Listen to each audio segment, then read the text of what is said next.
I am sorry. Before you start, I just got a new phone. Is my mic working? Yeah, it works good. Thank you.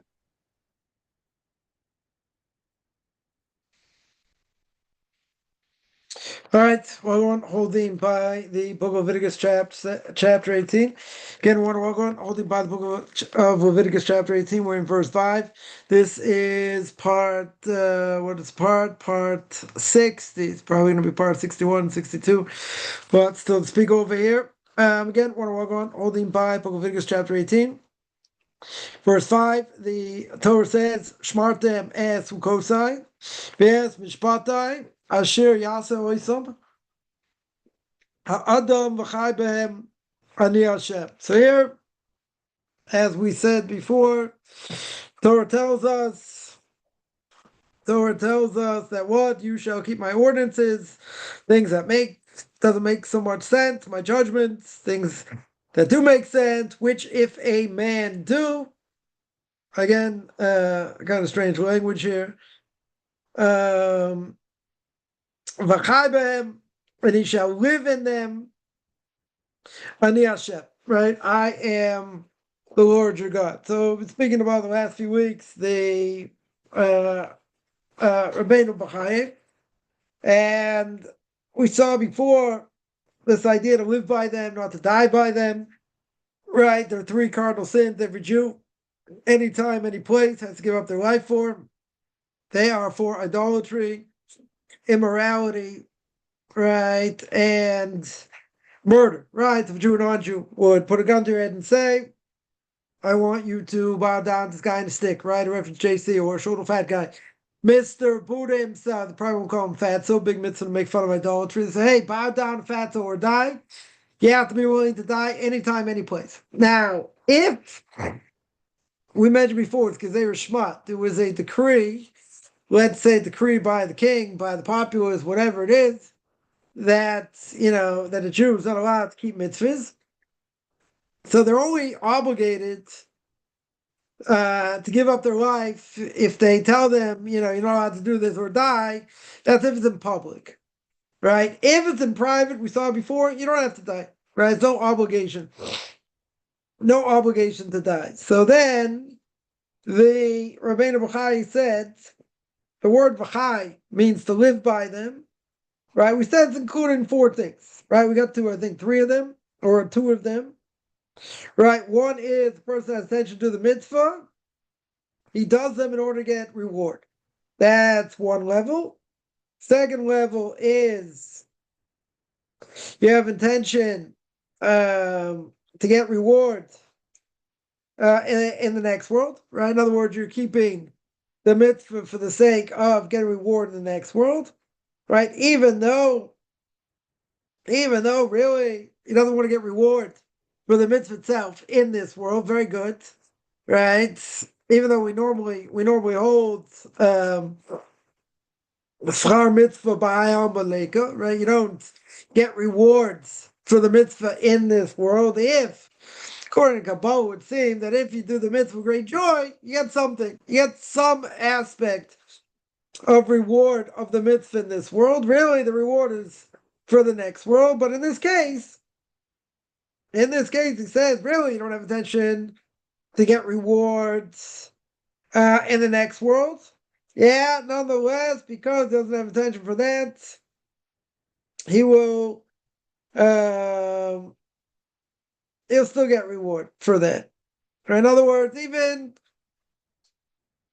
right, why is he doing it? His intention again to get to the next world. Now, seemingly, getting to the next world would mean that you're doing the mitzvahs for that reason, right? To get reward. But he says, even if you don't do it for the sake of reward, still got a portion of the world to come, right? You still should have a portion of the world to come, but just a higher level, right? The higher levels we saw in Pirkei Avos, ethics of our fathers, that the goal is to serve God even if you don't get reward, right? We spoke about that. So now the third level is, I think that's actually we spoke about also, and that is the intention to keep mitzvahs because you love God, right? Because you love them, right? Not to get rewards, right? Certainly, even though you're occupied doing them in this world, right? So therefore, what? You get reward in this world and the next world, right? Even though you didn't have intention whatsoever to get reward. Either way, so what's the third level? Third level is you get reward regardless, right? You get reward in this world and the next world because you had no intention, right? You had no intention to get reward either way. So because of that, God's going to reward you with both. Right now, who does that compare to?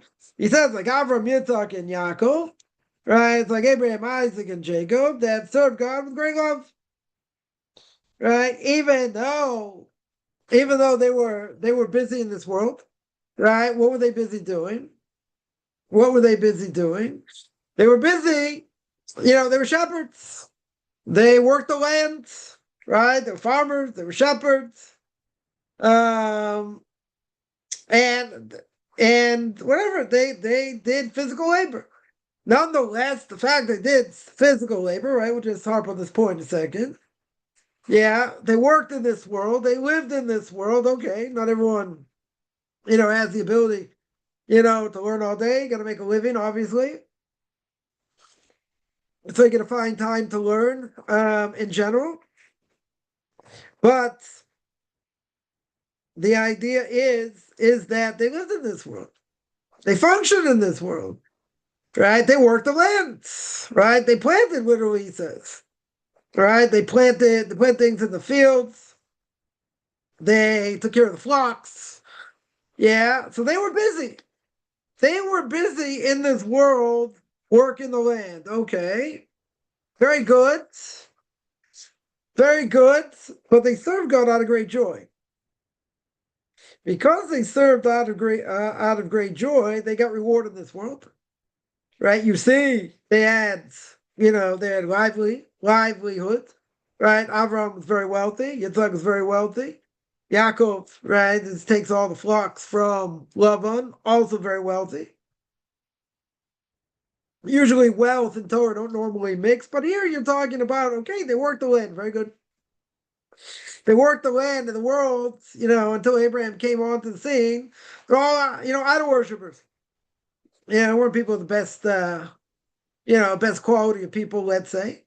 And they were surrounded by them all the time. Wasn't like, until they got to Egypt, the Levites, the Kohanim, were not forced to work, hard labor. They were in Goshen, right? They were in Goshen, okay.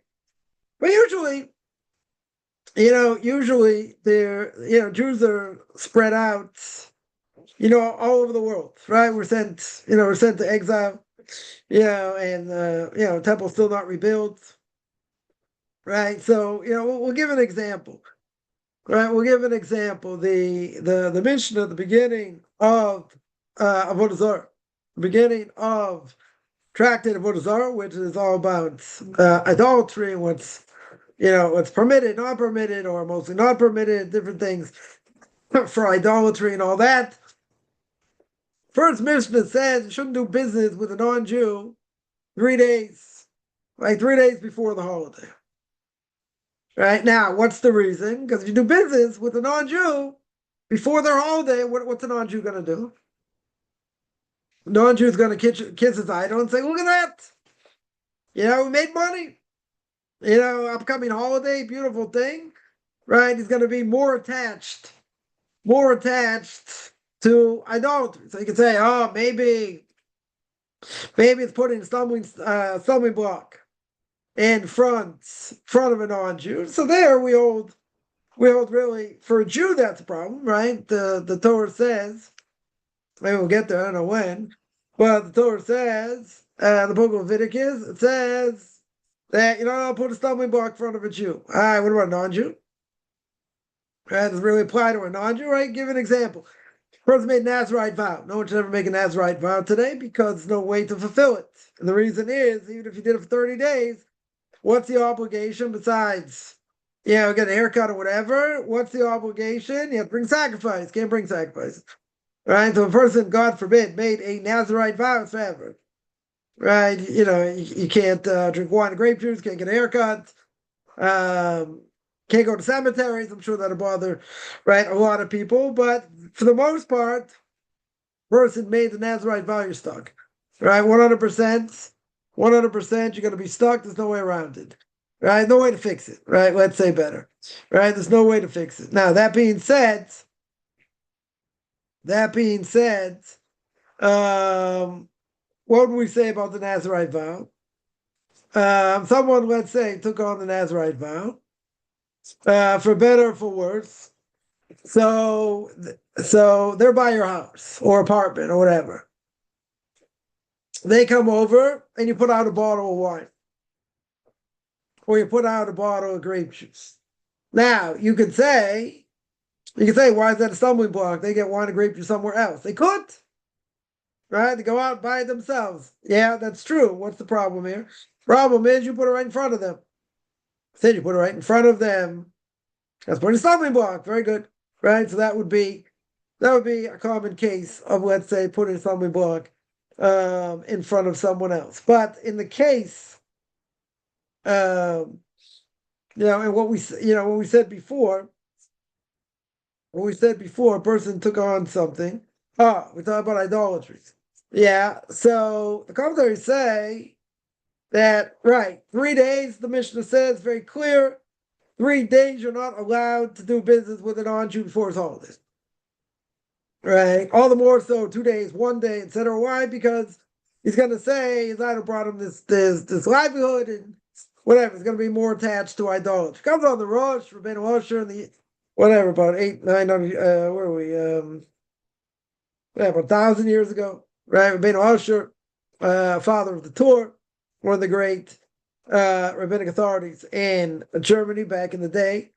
And everybody learns his commentary, usually comments on the Gemara where there are practical ramifications, right? I don't think that's normally comment on, but when there are practical ramifications, he'll comment. So what does the Rosh over there say? So the Rosh over there says very clearly that this is all permitted. Right? In other words, I'm allowed to do business with a non-Jew, 3 days before his holiday. Why? He says we're in exile. Right? Unfortunately, we're in exile. And the fact that we're in exile means we're surrounded by non-Jews. We're living in non-Jewish countries. Right? Obviously, nobody in the land of Israel at this point, or very few people, very few Jews in the land of Israel. The Ramban, when he went to Israel, barely found 10 Jews to make a minyan in Jerusalem. Right? It's like nobody here. I mean, even if you go later, right? Even if you go later in the time of, the late 1800s, right? So Samuel Langhorne Clemens, as he was known as, Mark Twain. So he came to Israel, late 1800s. Now, Mark Twain, not a religious person per se, but he said, exactly what the prophets say is exactly what he saw. Right? The whole country flattened like a pancake. Sporadically you found people living in different places. But again, you're not talking whole communities here. You're not talking tens of thousands of people. It's like, he went from place to place, traveled around, and every so often he came across people. Right? It was desert. It was an absolute desert. There's nobody here.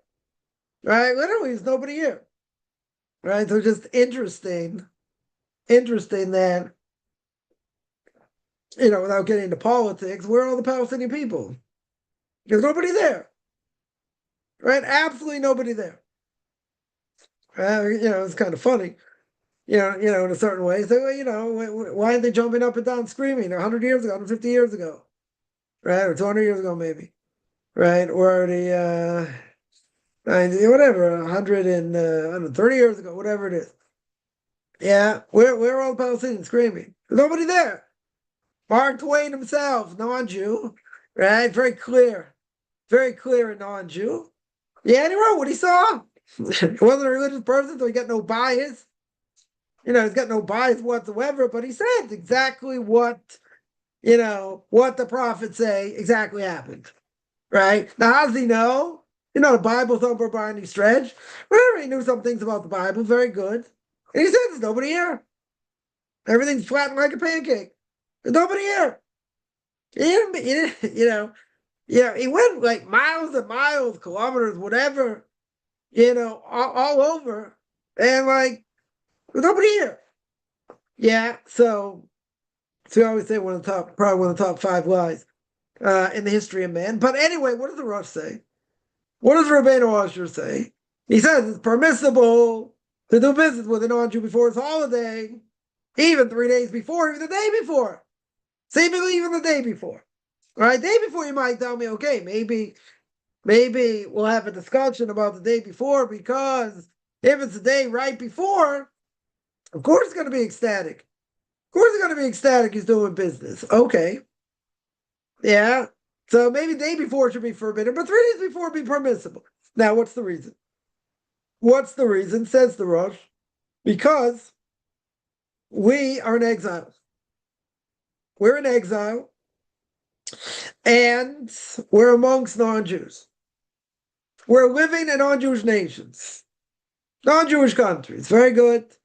So if we're living in non-Jewish countries, how are we going to survive if we don't do business with them?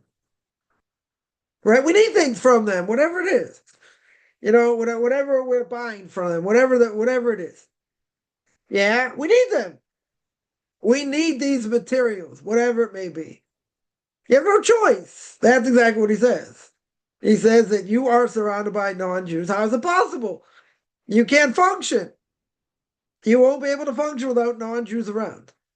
Right? So, even today with, the, abundance of Jews, in the workforce and whatever, person lives in, let's say, a religious area. Yeah, they're mostly Jews where you live, let's say. Mostly Orthodox Jews, very good. Is there enough business to be done only by Orthodox Jews? Yeah, that's the question. So you'll tell me, well, certain places, let's say, they have a lot of food establishments. That's right, a lot of kosher food establishments. Very good. Right, so that Jewish community is doing well if they can support so many. Yeah, okay. So you say I don't need non-Jews for that. Right, I got tens of thousands of Jews or 10,000 Jews living there, they'll support it. Very good. Food's an important thing, as we always say, but people get carried away. Okay, how many, heard someone say, in a certain place, every quarter, every few blocks, it's another kosher pizza place. Okay. Right? So that's success. In the American mind, that's success. Yeah, because, kosher food has entered in so many places. Okay. Now, you can tell me food establishment, I understand. You're going to cater to religious Jews. Good. But most other things, right? Most other things, even if you live in a, let's say, all Orthodox town, let's say like Lakewood, New Jersey, let's say like New Square, New York, right? Or certain places in Chicago or LA, okay, right? That's very good. But you're still getting benefits from non-Jews around. Yeah, you're not just solely relying on Jews. Now, if you could only rely on Jews, that'd be better, right? Seemingly that would be better, right? But again, most businesses are not going to be allowed, you're not going to rely just on Jews. It's just not going to happen. Not by accountants, not by lawyers, not by, I don't know, actuaries, different things. Most of the field is saturated by non-Jews, and that makes sense. Right? Not discriminatory. Jews are 1/1000th, if that, of the world's population. Even if they're concentrated, let's say, in certain areas, okay. You're still going to get business from the majority of non-Jews. That's exactly what the Rosh says. Right? It says we're in exile. We're living amongst non-Jews, and we're being supported by non-Jews in general, because they're coming to our places to buy things. Yeah, or you're going to go to them either way, whatever you need. So therefore, you have no choice, right? That's an onus. Now, you could tell me, rabbis come along and say, no, even if you need it, and it's something so important, these 3 days, forget it. Buy it a week before, 2 weeks before, plan your schedule, whatever it is. If it was going to be forbidden outright, that doesn't matter.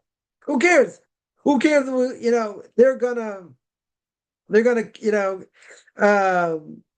they're gonna kiss their God and be so happy. Okay, if that's true, right? Essentially, if that's true, what would we say? We say, okay, those 3 days, plan ahead. Plan a week ahead. Buy enough stuff. You don't have to buy anything on those 3 days. Right? So really it should be forbidden. 100% it should be forbidden. All the more so the day before. Right? Because it's the day before, of course they'll be ecstatic. Look, this Jew just came in and bought $1,000 worth of stuff, $500 worth of stuff. Very good. Right? Now, so now you got that money, you're gonna decorate the tree more fancy, you're gonna buy other stuff, whatever. Right? Right. So why is it permitted? Why would it be permitted? Says the Rosh, basically, it's an onus. Right? You have no choice.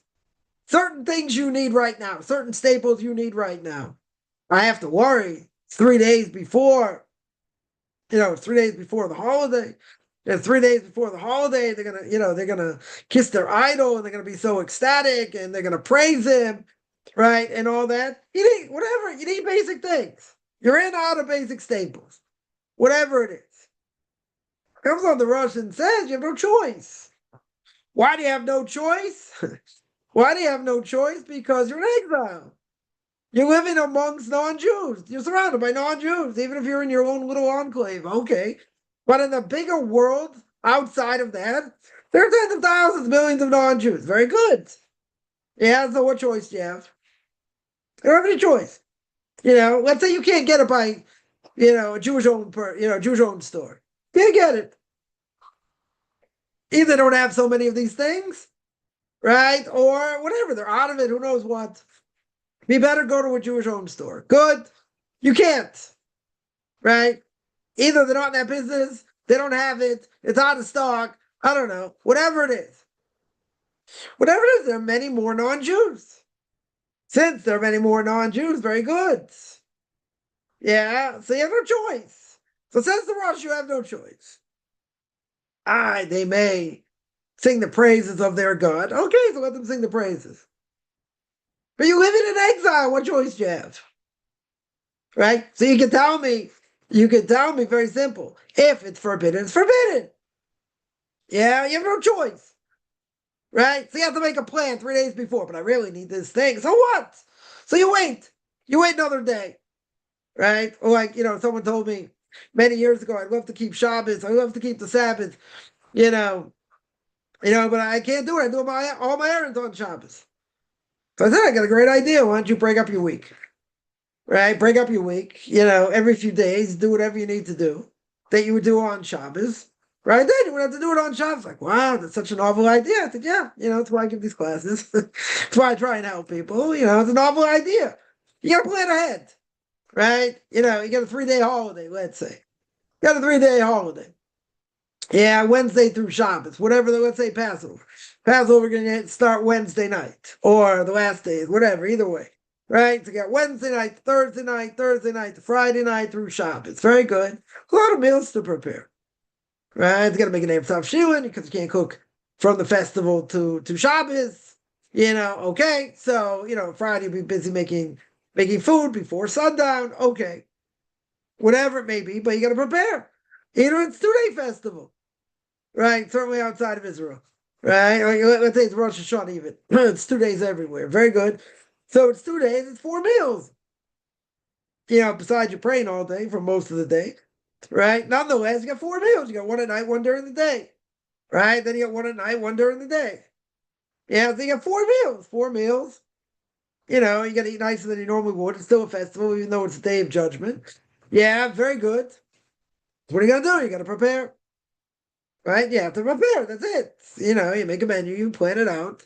What you need. You figure out how long it's going to take to cook and this and that. So you got to plan. I'm busy person, works and this and that. Very good. So you got to make a plan.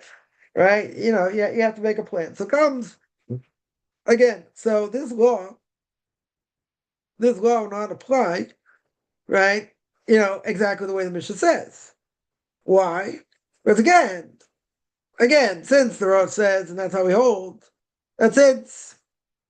We're surrounded by non-Jews anyway. We have no choice. We're in exile. Tell me, so I buy from them. They're going to praise their God because they're making money. Very good. So what? Yeah, what choice do you have? Right? Live in exile. Right?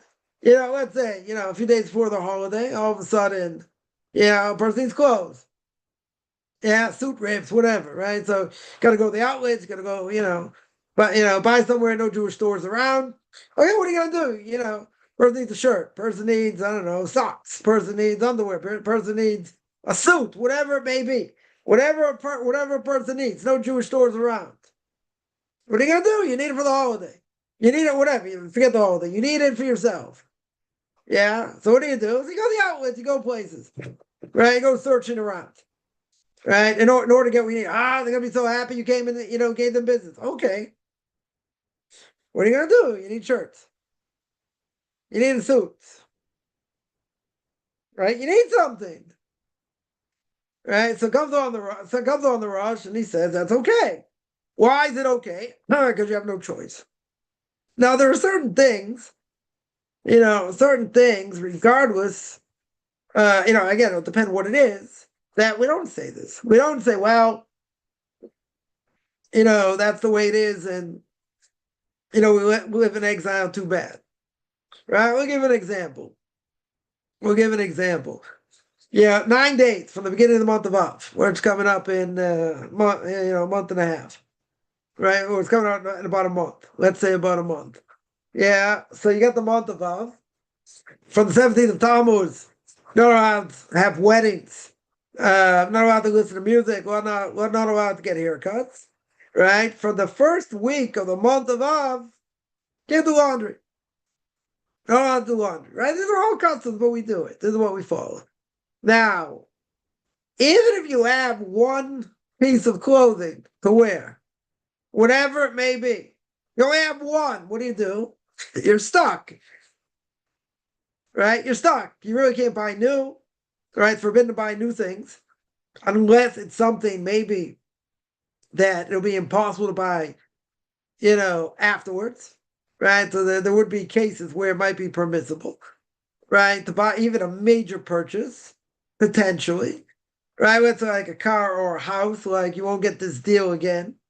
So question is, during the 9 days, we're very, very stringent here. Maybe the leniency. Maybe there'd be a leniency for, something major you couldn't get afterwards. Okay. But even without that, yeah, you say, well, I had all the dirty laundry. I didn't get a chance to wash it. I only have one pair of socks. Okay. You have one pair of socks. What's the halacha? You have one pair of socks. That's it. Can't wash clothing. Right? And a person has a child. And a child soaks through clothing, which they can. So this is what you're allowed to wash. Right? But you can't add anything else. Can't add a towel. Can't add socks. Can't add underwear. Let's say. Can't add shirts. Can't add any of these things. So what do you have to do? So what's the point? You got to prepare. Right? So, a few days before, right? Or maybe even longer, maybe a week before, person busy doing all their laundry. Yeah. They'll be busy doing all their laundry so they don't have this problem. Now, what happens? Wash machine broke. Yeah, right before 9 days. Right, let's try and borrow from someone else. Put stuff, whatever. Let's say you can't. So you're down to your last, I don't know, your last shirts, your last pair of underwear. Yeah, for the week. You're going to say, oh, that's gross. Okay. Granted. Yeah, the halacha you should get the laundry. That's halacha. Even if you have one cloak, one piece of clothing, whatever that piece of clothing is, that's it. That's what you have to wear. That's how stringent it is. We don't make exceptions. So there are many cases. Shabbos you don't make exceptions unless pikuach nefesh, saving a life, right? You're allowed to break Shabbos, right? For saving a life, no question. Non-Jew obviously has to do something to break Shabbos. Show they're not keeping it like a Jew, whatever it may be. Very good. Yeah, but again, the halacha is what it is. Now, can there be some leniencies? Yes. Depends on the case, depends what we're talking about. It's a Torah obligation, it's a rabbinic obligation. If it's for the public, if it's someone private, if it's for, let's say, I don't know, it's for a child, it's for a sick person, right? I mean, there are a lot of cases, potentially, where a person can be lenient. It depends. Some things you have no choice. Some things, no, you can't do this. There's no possible way, right? There's no possible way it's forbidden. Okay. So what do? It's forbidden. Forbidden. Now, a doctor's on call. Can he pick up the phone? He can pick up the phone. Can he look at his beeper? He can look at his beeper. Yeah, he's on call. He has no choice. Right? To try and minimize Shabbos desecrations, we always say. Right? But some things, some things, let's say a person has to go to the hospital, right? So better have an on-Jew take you. If not, you can have a Jew take you. Okay, so then what do? You get to the hospital, you drive there, right? Serious thing.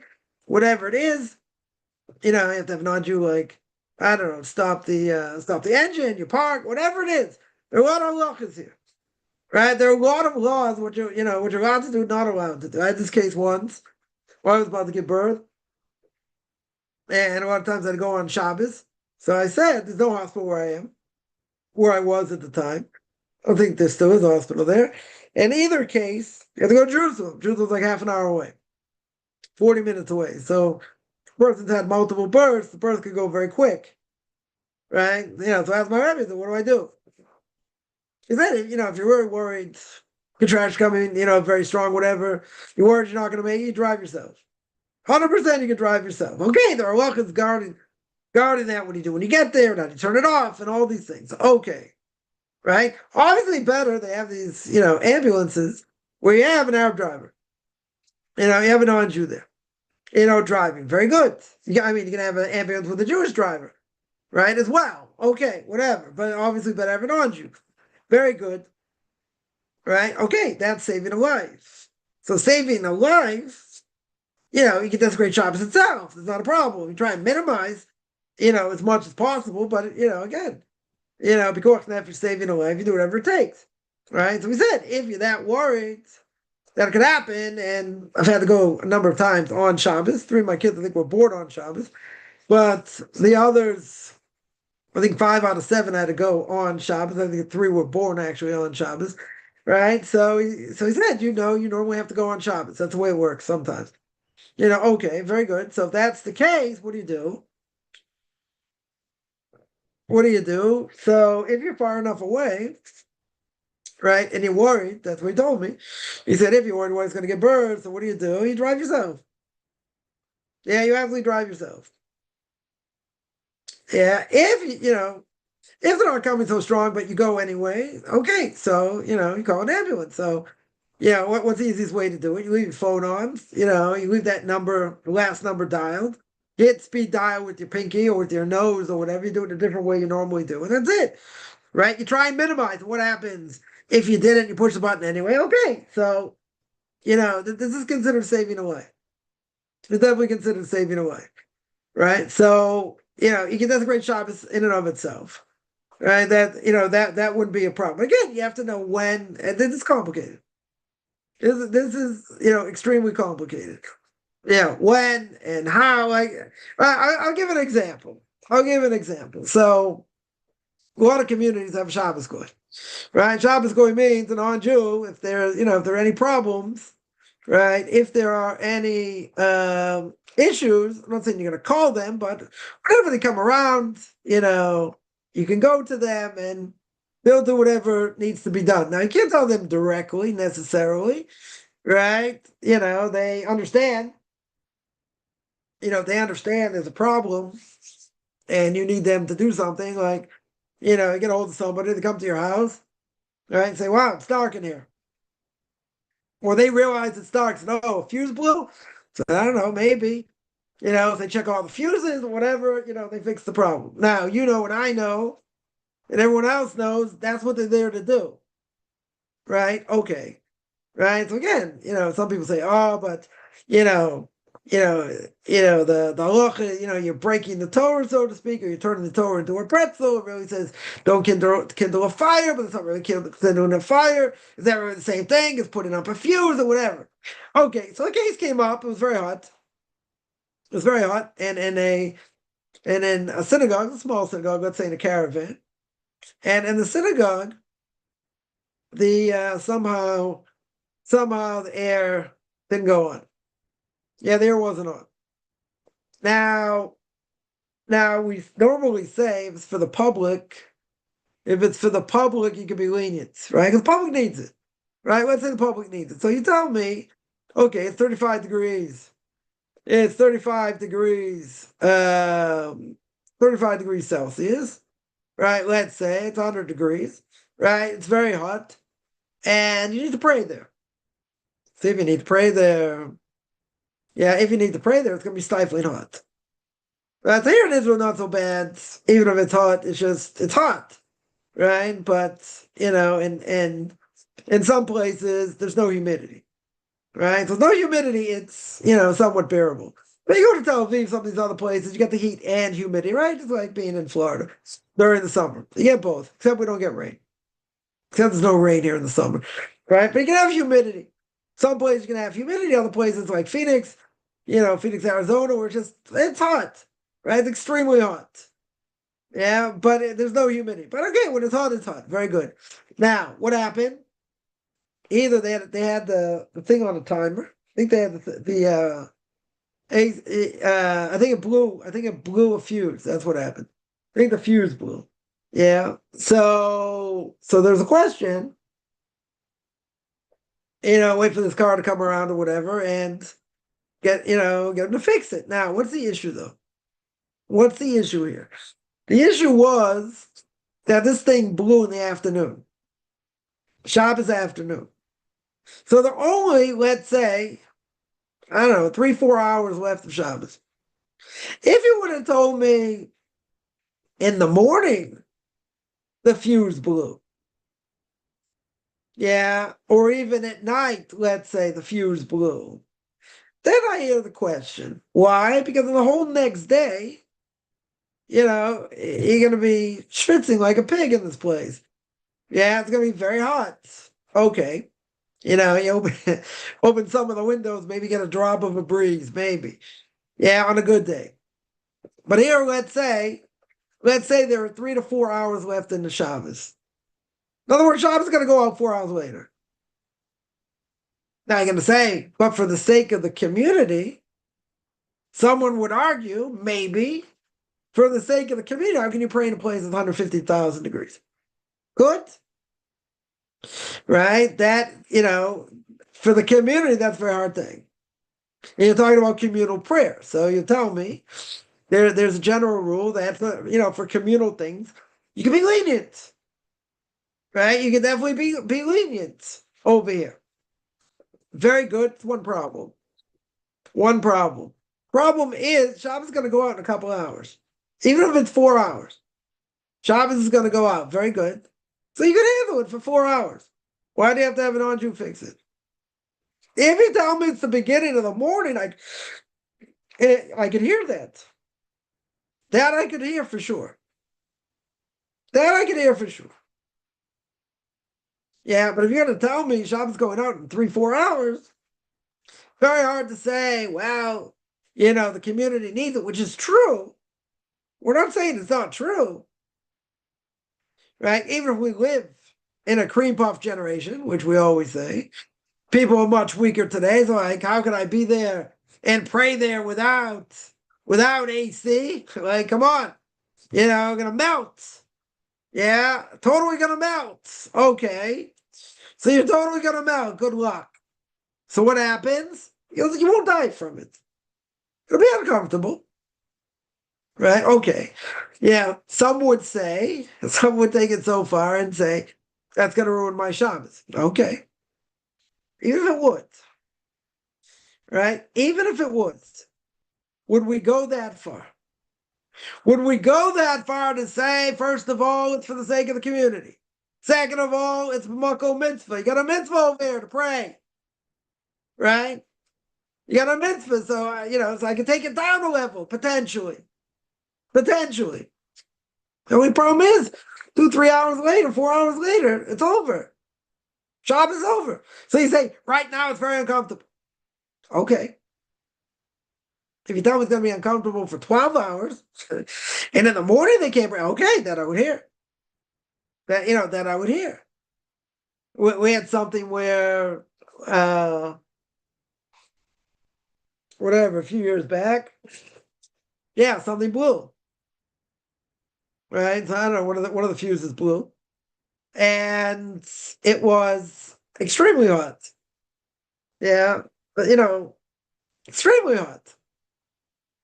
Right? And whatever. So, flag someone down, figure out what the problem was.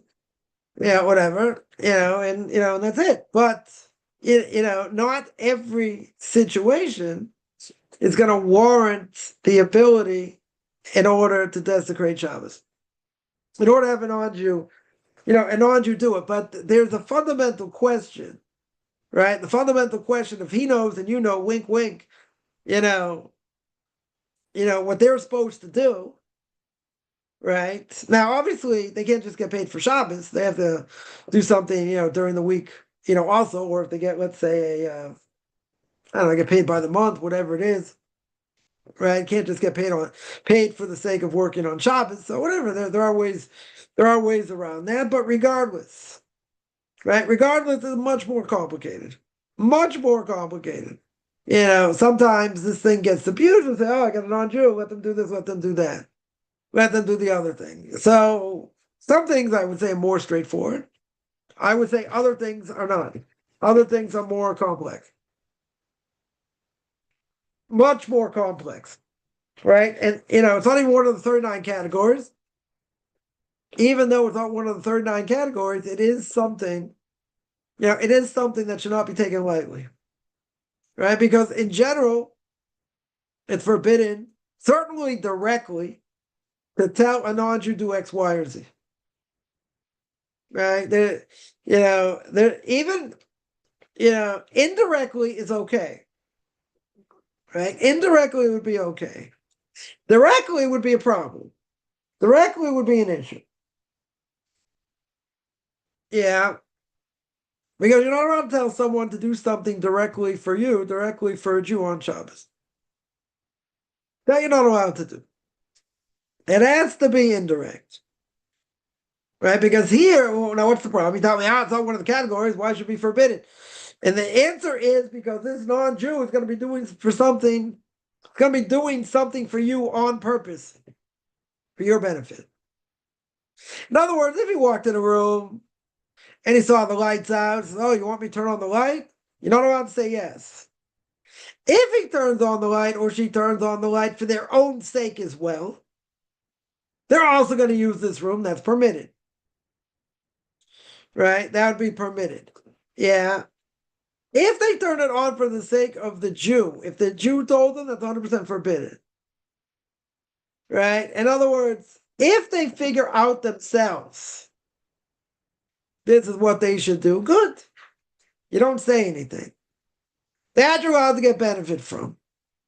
Right? But you telling them directly, that's forbidden.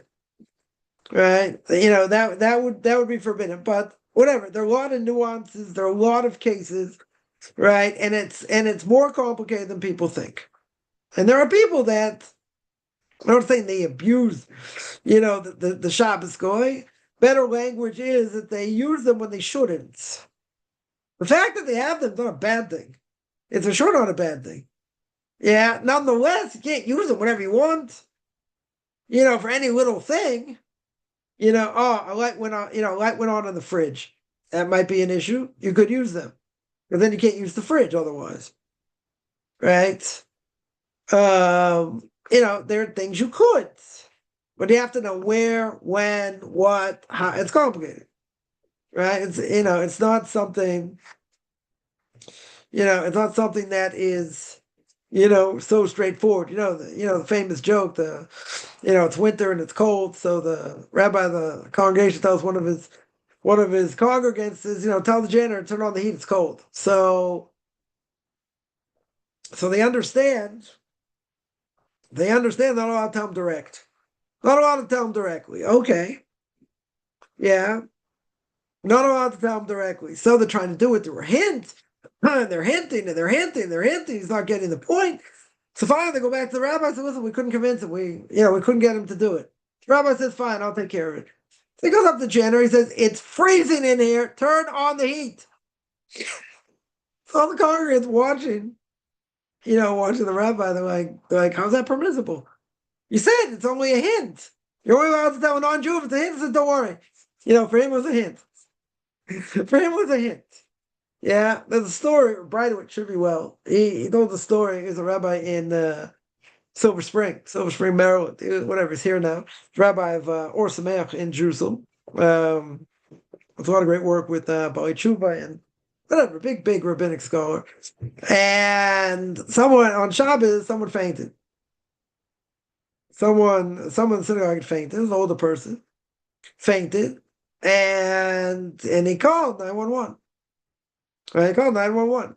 Yeah, it's the Pikuach Nefesh, whatever. So he said, he told the story, whatever, many times. And he said, yeah, I can work for myself. Oh, look, the rabbi's using the phone on Shabbos. Right? But again, it's better someone who knows what they're doing, obviously. The bigger the person, let him desecrate Shabbos. Right? Someone not sure, whatever, you get someone who knows what they're doing, okay, let them desecrate Shabbos. Right? Let people see that you're allowed to desecrate Shabbos under certain circumstances. Yeah, but it's just very funny. It's very funny how he told the story. He was like, his kid works for us. Oh, I saw the rabbi using the phone on Shabbos. He's a shagitz, he's a guy, whatever. Look, he's using the phone on Shabbos. Right? But that's exactly the point. Right? You get someone who knows what they're doing. Right? Who knows what the halacha is. And whatever, in the end, the end they came, but what happened? The person got dehydrated. Right? Whatever. Could have been a serious situation. Yeah, someone faints, you don't take any chances. It could be a heart attack, could be a stroke, could be who knows what. It could be any number of things. Right? But it's just, it's just funny, have this kid running around and, oh, look, I saw the rabbi, he broke Shabbos. Yeah. So, yeah, again, these laws are very complex. Right? When I say they're very complex, they're very complex. It's, it's not something, any little thing a person can ask an non-Jew to do. Right? I always joke that they say what's the difference? I know I can't say the name lie, but I'll say it anyway. Or sometimes in private, depending who you're talking to. What's the difference between Trump and a Reform rabbi? Yeah, what's the difference? Trump's grandkids are Jewish. Trump has a daughter that converted, right? So imagine the President of the United States come, he come to your house, whatever. It's like, oh, Grandpa, let me show he looks around and says, wow, light's not on here. It's like, would you like the light on? So, he can't tell you to turn on the light. Does one of his, Secret Service men or he himself does himself. Imagine having the president as a Shabbos guy. It'd be like hilarious. Can't even imagine. Oh, the fuse broke and, Grandpa's here. Okay. Put him to work. Put the president to work, whether you like him or not. You can use him as Shabbos guy. Yeah, it's kind of ironic. Right? Anyway, I digress here. But the point is, it's complicated. Right? It is complicated. I know people have said, I've heard many people say that even though they have Shabbos go, they have a non-Jew, around Shabbos that, fix things, does things, whatever, whatever it is, and they're misused. Yeah, what do I mean misused? They do certain things that they shouldn't be allowed to do. Right? Not everything's a necessity to get a non-Jew to do. Right? In this case, right? Again, people can complain. You can say, it's for the sake of synagogue. People are going to suffer because it's too hot. Very good. Yeah, for the most part, that would be true. You're allowed to desecrate Shabbos. Right? You're allowed to fix it. You're allowed to flick the fuse or whatever. Right? Very good. Right? The problem is you only have 3-4 hours left of Shabbos. If you have 3 or 4 hours left of Shabbos, that would not warrant to use a non-Jew to do it. right? That would be forbidden. But I think for sure this has been abused in many ways, because not everything's permissible, right? Not everything telling a non-Jew is permissible. It depends on what it is, right? It depends on a lot of things, right? It depends on a lot of things. Or Shabbos elevator. Yeah, Shabbos elevator, interesting. It's got a Shabbos mode, which means that stops at every floor, right? Stops at every floor. Now, the issue with the Shabbos elevator is if people get in, the more people get in, the more work it does. So you're really causing it to work more. If it stops at every floor, you're not really causing it to do more work. It's stopping at every floor. But keep in mind, just on this topic of a Shabbos elevator, if somebody needs it and somebody is sick, right? Let's say, they're after surgery. A woman, let's say, is after birth, and, she can't walk 3 flights down, right? She's very weak. Person like that can use a Shabbos elevator. That would be permissible, right? Someone in need. What if a person, I don't know, a person went to a hotel, let's say, they're on the, 15th floor. Yeah, synagogue, and where they're going to eat is like on the 2nd floor. That's good. It's 13 flights up and down. Now, person doesn't have any medical conditions, right? Or whatever. You're going to say, okay, you might huff and puff, but who said you can take the elevator? Right? Who said you'd be allowed to take the elevator? Even if they had a Shabbos elevator. Right? On Shabbos elevator is more of a problem. Even if the majority of people in there are non-Jews, it's still a problem. Right? But again, if you had a Shabbos elevator, let's say this is a Shabbos elevator. So it's out of convenience because you get winded from going up 13 flights of stairs back and forth. I get it.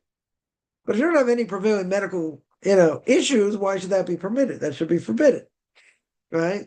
Right? So, so rule of thumb is you ever go to a hotel for Shabbos, make sure you're on a low floor. Right? Try and make sure you're on a low floor. Everyone went somewhere for Shabbos. Well, we were on the 6th floor. 6th floor. So walk up like 3, 4. Yeah, okay. I was much younger then. Okay. Today, I'd probably be winded, but so what?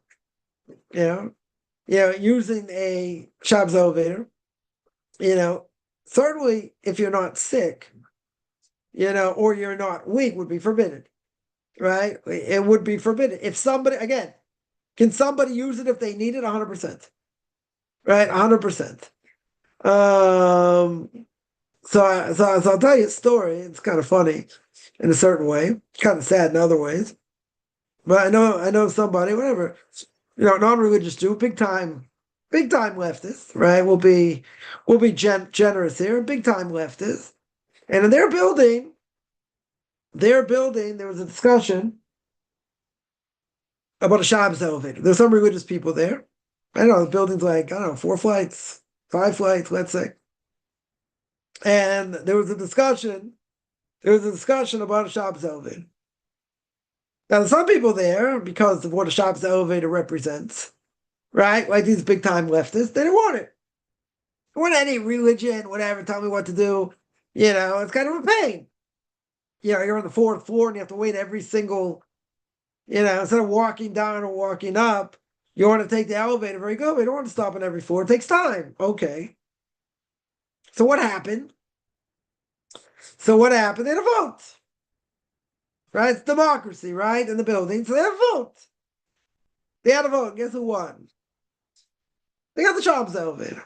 Now this person was mad. They still didn't want it. Okay. Right? They're a sore loser. They got voted out. Right? There was a majority that wanted it. Very good. So I don't know if this person's still complaining today, but I know it was a big issue. I know it was a big issue back in the day. Yeah. Because they spoke about it. They said, I can't believe we had the Shabbos elevator. You gotta be voted. Majority rules. Right? Exodus Chapter 25, verse 2. You go after the majority for the goods.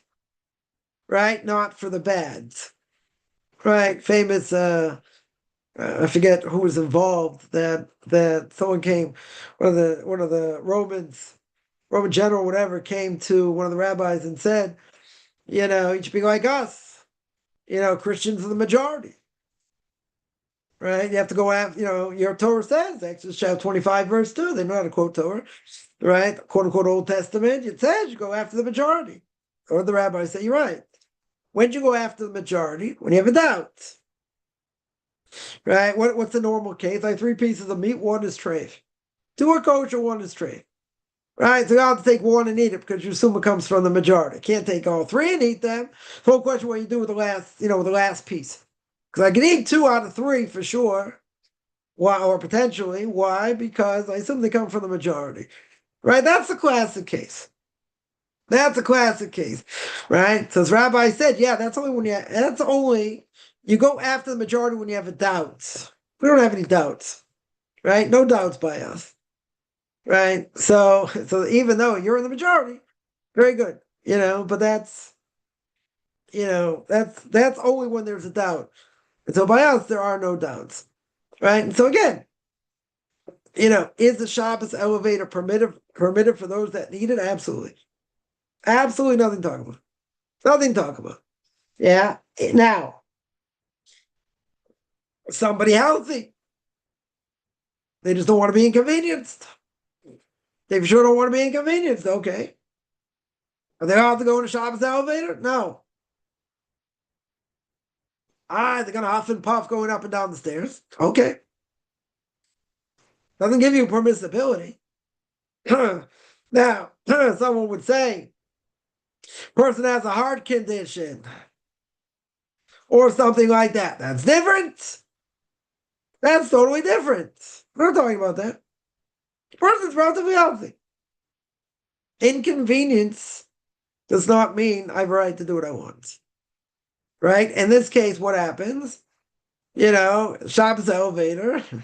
You can't go in because of your inconvenience. That you can't do. Right? That is forbidden. But for those that need it, let's make very clear. Right? For those that need it, very good. Right? Then it would be permissible. Right? Then there's no question.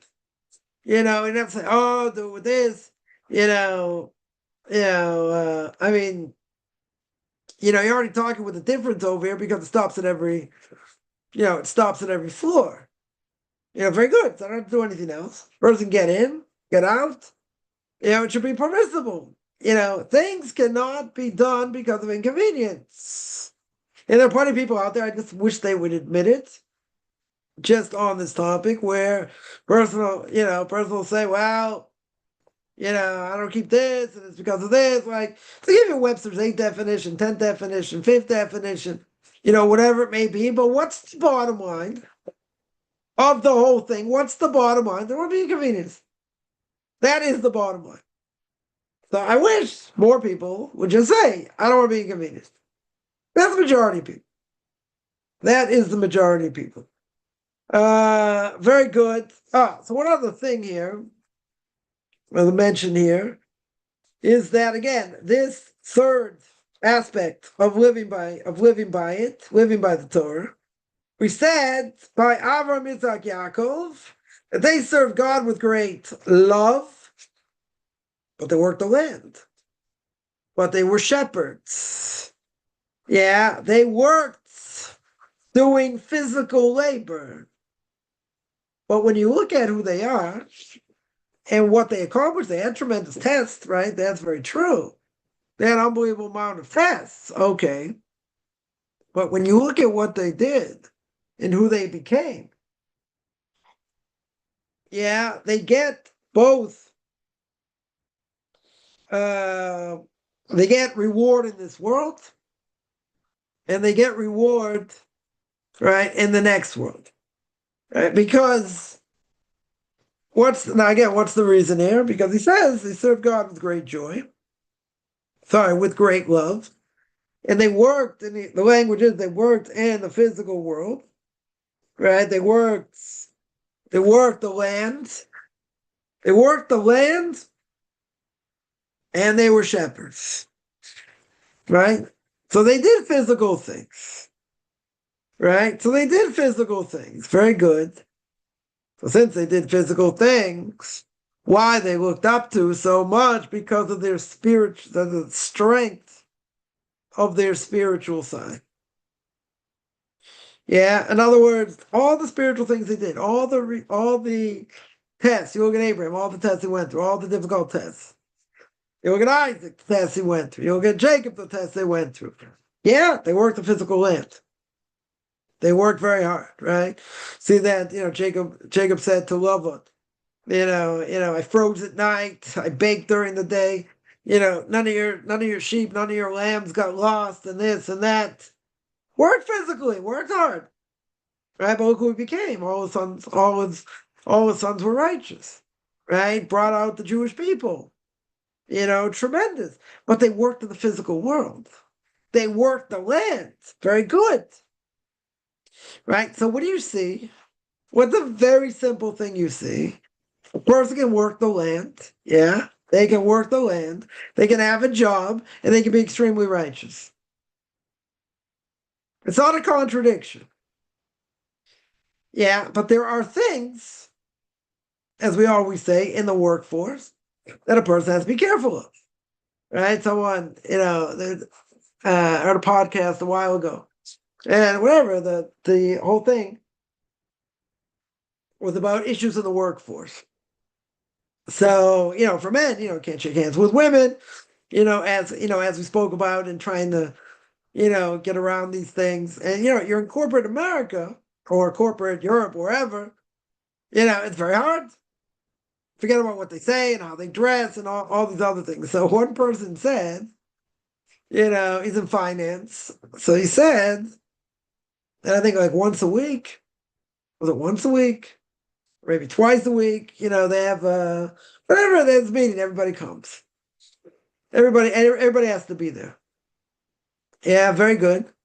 So what does he do to get around this problem? People come in, they say hi, they're friendly, fist bumps, hugs, whatever, I don't know. Whatever goes on. So he makes sure he's always last. He always comes in last, right? And like seconds before the meeting's going to start, so no one can, come up to him, whatever. And usually he's got like a huge cup of coffee or something in his hand, so he can't, nothing he can do. He can't use his hands, right? So, people maybe come up to him or see him or whatever. They'll nod. It's like, what can he do? His hands are full, right? His hands are full. What can he do? Right? You got to be, a little bit crafty, in a certain way. At the same time, people have to know the opposite also. But sometimes, there are new players, new people come in, and there's certain things, obviously they don't know. It's not their fault, right? Joe non-Jew or even secular Jew, that has no clue anything about Torah mitzvahs, right? They have absolutely no clue, right? So they don't know any better.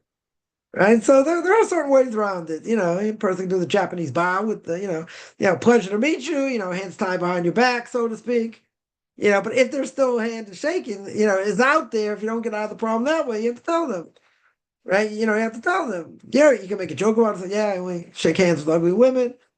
Try and diffuse the situation. Sometimes, again, it doesn't really matter. We mentioned this before. I don't want to harp on it.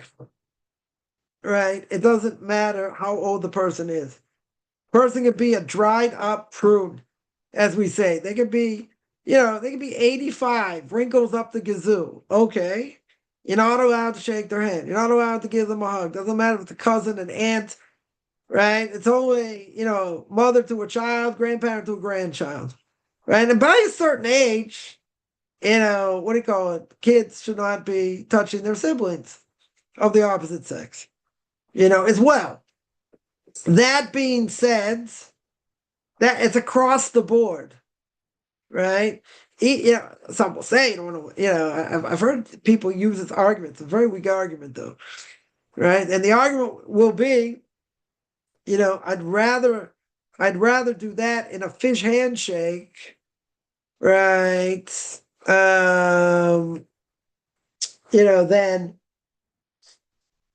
Than embarrass them. Because embarrassing someone in public, is akin to murder. Very true, right? According to Rabbeinu Yonah and gates of repentance, right? According to Rabbeinu Yonah, you use your portion of the world to come. Murder itself, difference of opinion whether you use your portion of the world to come. Yeah, there's an offshoot of it. It's not real murder, but anyone's been embarrassed. They feel, they feel like they've been murdered, right? They turn white and they turn red, right? Red meaning blood, like they've been murdered. Okay. So some may use the argument that they only a fish handshake anyway, or it's a fist bump or something. So what are they going to do? They'll say, I'd rather do that rather than embarrass the other person. Now, embarrassing the other person is a very severe prohibition. Right? Very true. Right? In this case, that idea goes out the window. Yeah, it doesn't matter if the person's going to be embarrassed. Not that you're trying to embarrass them. You're in a bad situation, right? Once I was by a mourner's house, and sort of had to be there, but they only, it's really 7 days. They don't sit on Shabbos. Someone you're obligated to mourn for, mother, father, sister, brother, God forbid, a child or a spouse.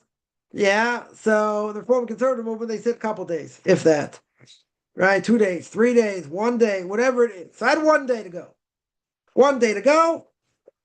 And I traveled 1 day to go. I was in and out, whatever. I was there for 12 hours, not even, whatever it is, return back. But anyway, I was there. Saw a relative I hadn't seen in a very long time. Person well in their 80s. Probably. 1 second. Talking in,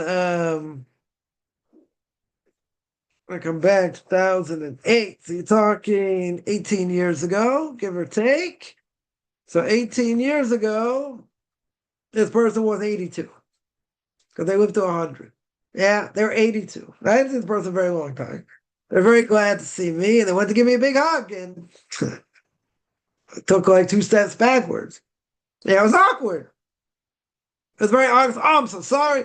Well, whatever. I tried, joke about it, but as I heard someone under their breath, saying, "Come on, this person's so old.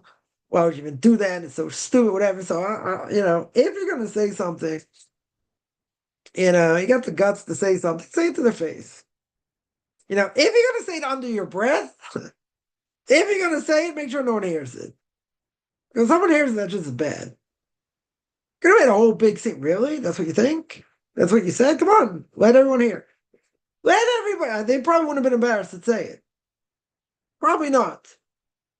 Yeah, I don't even have to judge them favorably. Here, give you a mic. What did you say? What was that you mentioned? Say it. You got guts, say it. What are you afraid of? You're going to say it under your breath, but someone heard you? That's bad. Right, that's for sure bad. Okay. But you got guts, own up to it. I love people, and I understand why, right? Just on this short topic. Yeah, people write into like these magazines, these religious magazines or whatever, and they'll vent about something. And after they vent about it, they'll sign it anonymous. Now, I understand, because people find out who it is and what they said, could affect their kids, could affect their grandkids. I mean, whatever. I get it. I understand. People are afraid of their shadow. People don't want anyone to find out certain things. Otherwise, kid will never get married. Who knows what? I mean, it's a crazy, kind of a crazy world. Even in the religious world and certain things. Okay, but even with that, what would I say? Yeah. If you're gonna, you're gonna say something, you're gonna say something very strong. Don't have a problem with, people are gonna have strong opinions, that's fine. You have to be respectful, obviously. But I would say if you're gonna do that, put your name to it. Put your name to it. What are you afraid of? Now I understand what they're afraid of. Yeah, it makes sense. Because the people find out who this person is, and what they said, and whatever. Could have negative ramifications down the line. I can hear that. I just, I always think it's funny where someone will someone will say something, and it could be very strong. Doesn't necessarily have to be, but it could be. Or they give their opinion on X, Y, and Z, and they don't put their name to it. Which again, I understand why. I understand to a good extent why. I just think it's kind of funny that, you got to take a strong opinion, put your name to it. What are you afraid of? There was a story. There was a story about I remember a few years ago. I think there was a reporter was whatever, wrote a book and was having a book signing, and there was someone there. This reporter happened to be, or his journalist, let's say better, his journalist was pro-Israel. And they had, one of these quote unquote pro-Palestinian people, which again, we didn't say, Palestine was a real place, but in either case, or the Palestinians are a real place, let's say, a real people. Regardless, they started heckling in the middle. He started saying all these things, baby killer, and like all these different things. So this journalist looked at them and said, "Let me see your face." That's all they said. Yeah, they didn't get baited. They just said, "Let me see your face.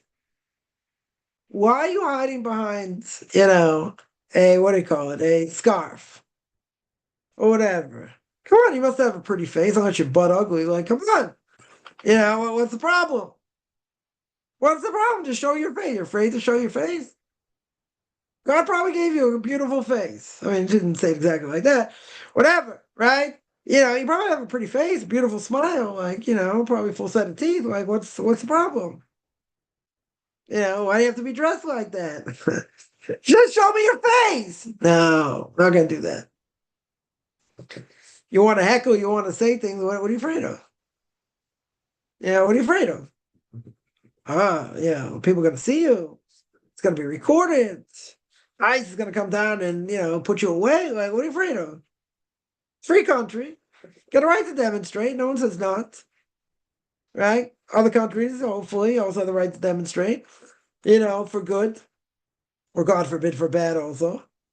Right? So you got a right to demonstrate. What are you afraid of? Unless you're afraid, like they're going to come down and find you. I can understand that in certain places. They'll come and find you, put you in jail and worse. Okay. So then I can hear. But this is America. That shouldn't be that way. In general, it shouldn't be that way. Right? Home of the free. Home of the brave. What's the problem? So what are you afraid of? Right? All of a sudden, someone's going to come knocking on your door. A few days later, they'll find you. No, maybe they are afraid of that. Maybe. Maybe they are afraid of that, but it's kind of ironic. All these people, thugs, I'm going to call them thugs, all these quote-unquote pro-Palestinian people, whatever, that, protest, I'll show you. So what are you afraid of? Show your face. Vast majority, take a look at the videos, they don't show their face. What? Like, you got to do it or not do it.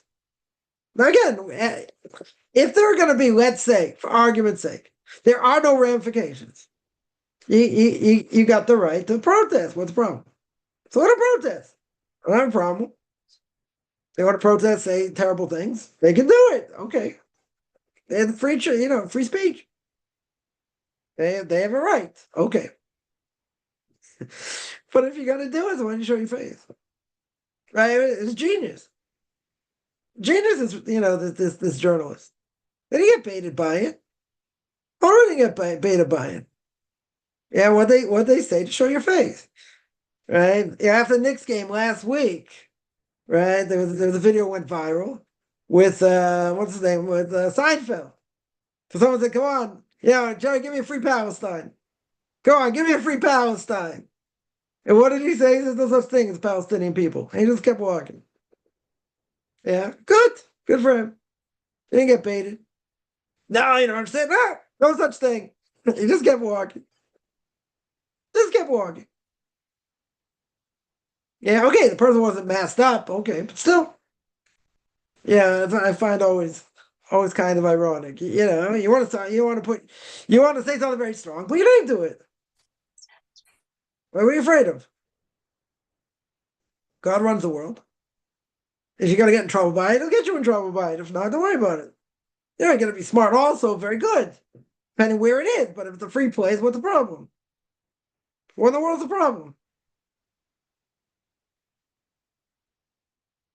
Yeah, somebody asked, let me take some questions here. Somebody asked, one second. Somebody asked, for mitzvah to say shakol ne'ebid vara, blessing over to say chocolate, candy, something. Yeah, they, to a 2-year-old, for a 2 and 3-year-old to repeat. Yes, you are allowed to do that. Right now, you should get them to say God's name. Right, you should definitely get them to say God's name.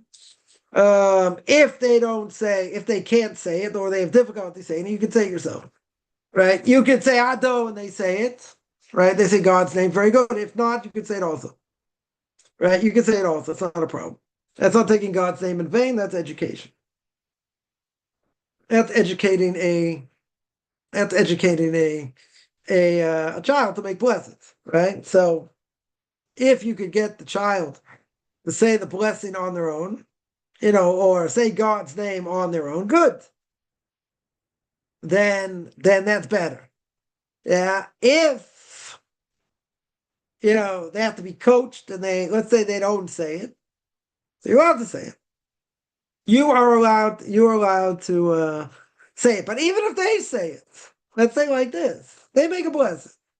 You help them with a blessing. You say Baruch Atah.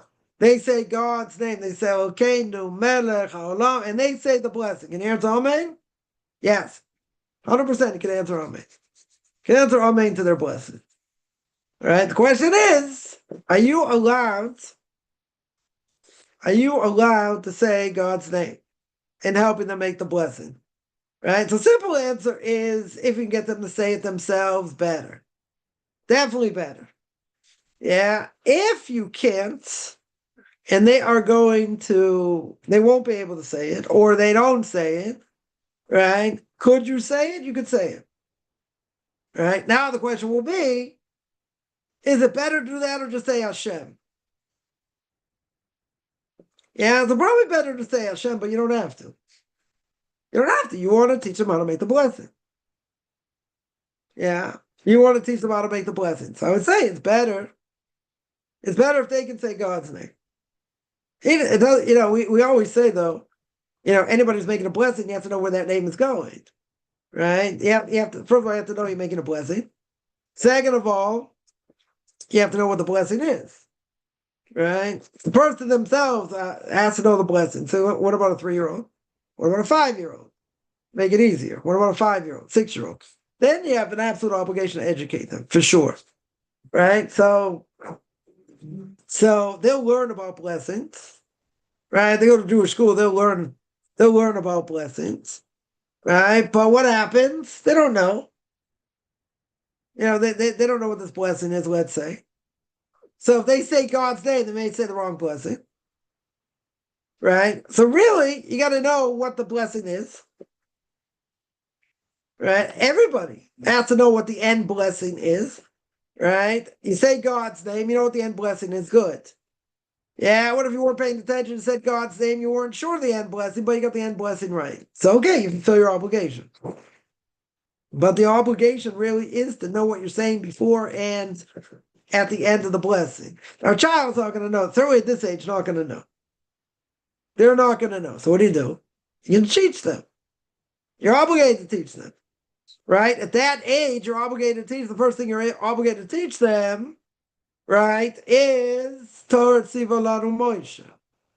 Right? God commanded the Torah through Moses himself. When they learn to talk, that's first thing. Right? Torah Tziva Lanu Moshe. Then you start teaching them other things. Again, at their level. Start teaching them blessings.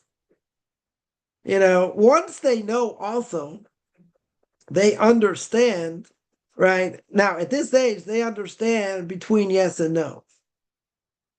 Once they understand between yes and no, there are certain things they can't do.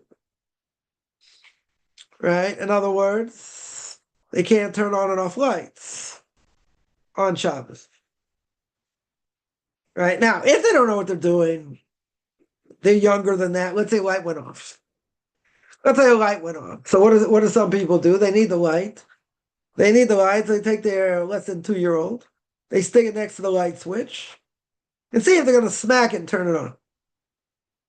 Yeah. So that's okay because they don't know what they're doing.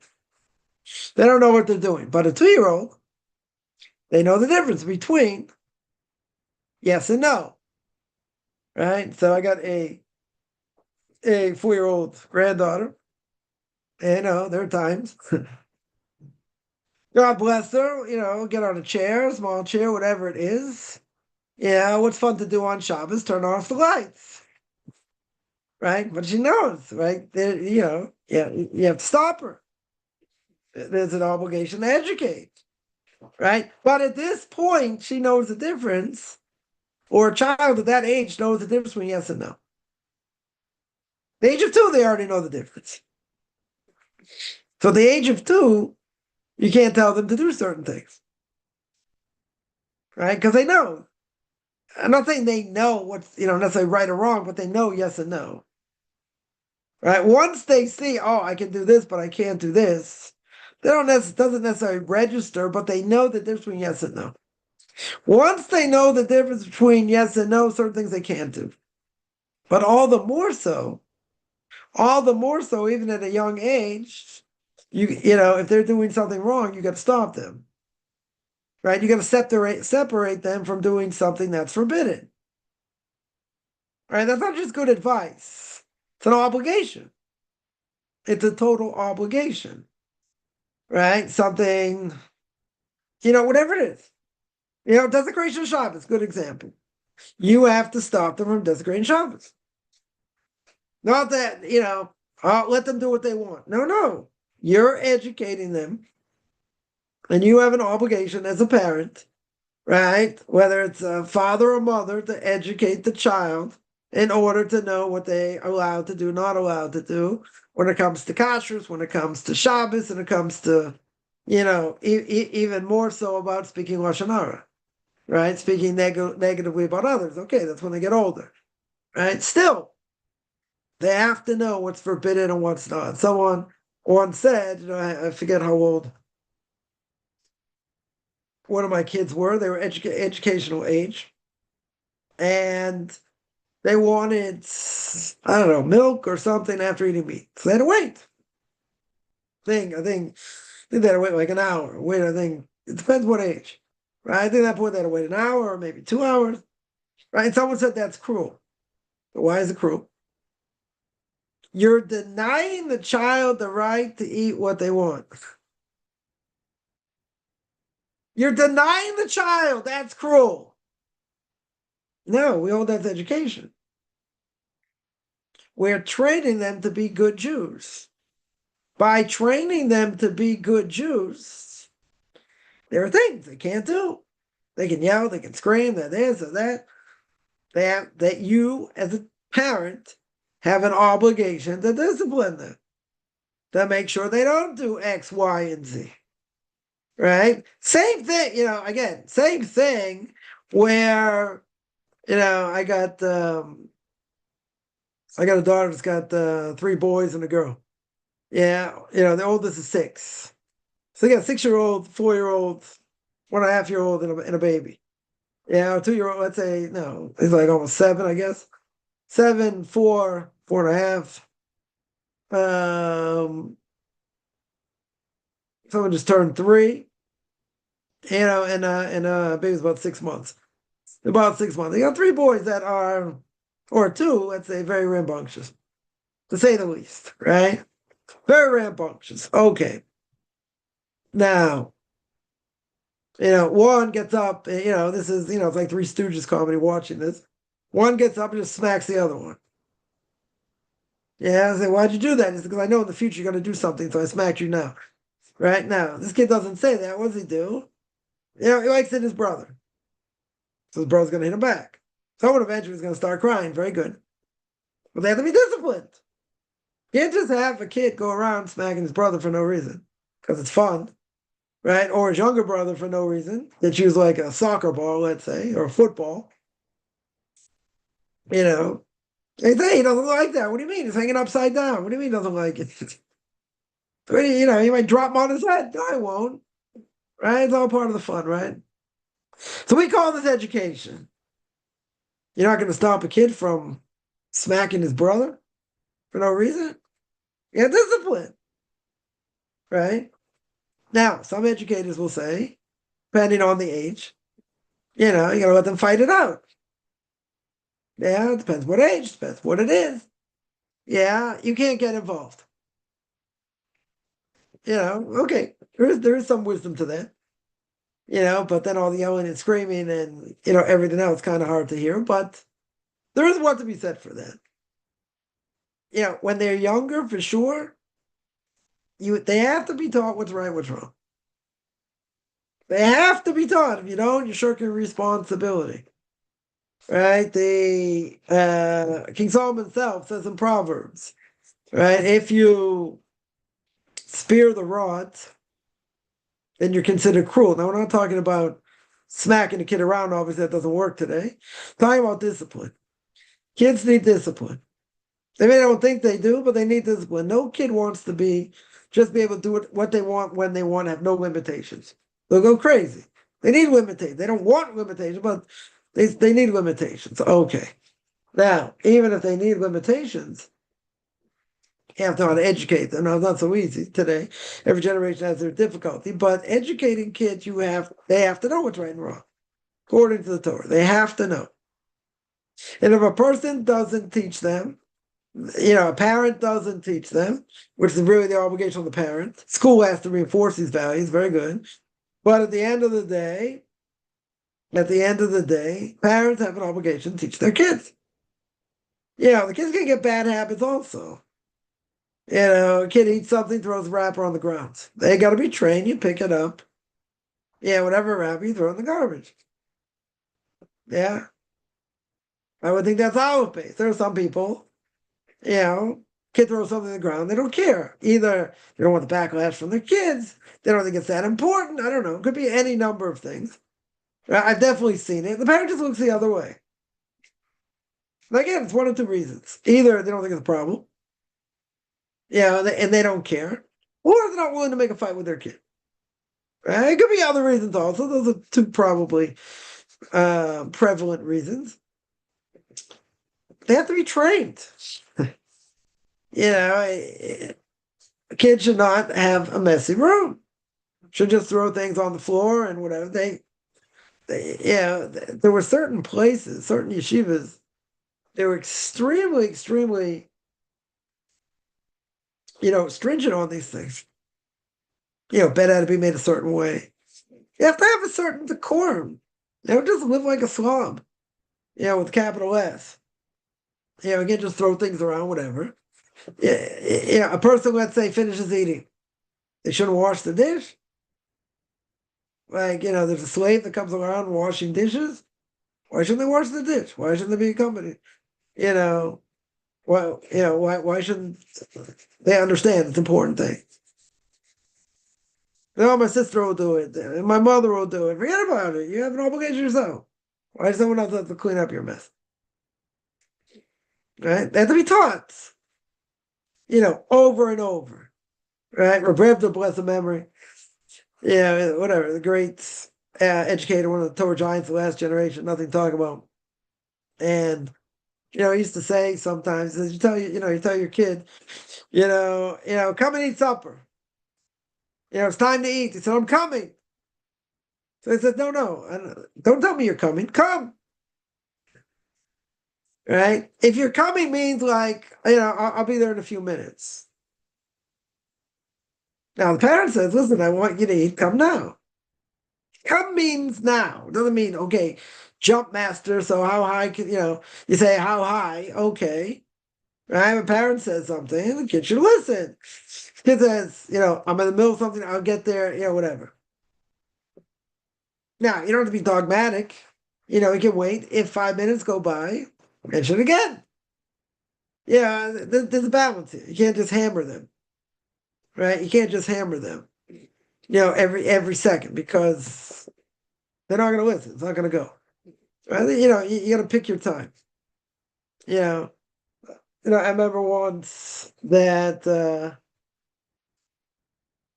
kid was doing something. Parents said, bring something. Bring something to them. So, yeah, in a minute. So I was waiting. Minute went by. 2 minutes went by. 5 minutes went by.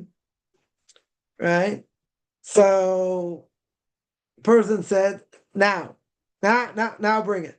All right, I'm coming. Another few minutes went by. That was it. By the third time it was done. It shouldn't take 3 times. Understand? I'm in the middle of something. Whatever. Right? Kids also have to learn. They also have to learn. Yeah, they also have to learn over here. Someone asked, okay, 1 second. Somebody asked when practicing davening, prayer, in Hebrew for Mariv, for the evening service. Yeah, does starting Shemona Esrei together with the minyan outweigh the need to say Baruch Hu together? Let's say person comes late. Person comes late to shul. They come late to synagogue. Right? They're already up to the Shema. You didn't say Baruch, right? Baruch was the beginning. Very good. So you didn't say it. Right? If there's no other minions, no other service going to be, so okay. And you're not going to go anywhere else, so you pray there. Very good. So now what happens? What happens? You should get the silent meditation, Shemona Esrei, with everybody else. Right? So that's the question. Does starting Shemona Esrei together with the minion outweigh the need to say Baruch Hu? Yes. Yes, it would. Why? Because when you say the Shemona Esrei together with the congregation, that's called Tefillah B'tzibur. That's called Tefillah, prayer with the congregation. If you say it later, because you didn't get a chance to catch up, you still fulfill your obligation of saying it, you just didn't do it with the community. Right? That's the difference. Right? So a person may have to cut out certain things in order to say the Shemona Esrei with everyone else. That you should do. That for sure you should do.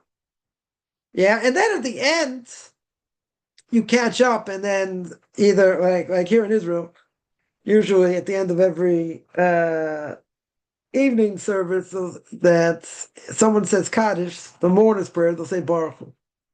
Right? They'll say the first, blessed God, whatever, is King forever.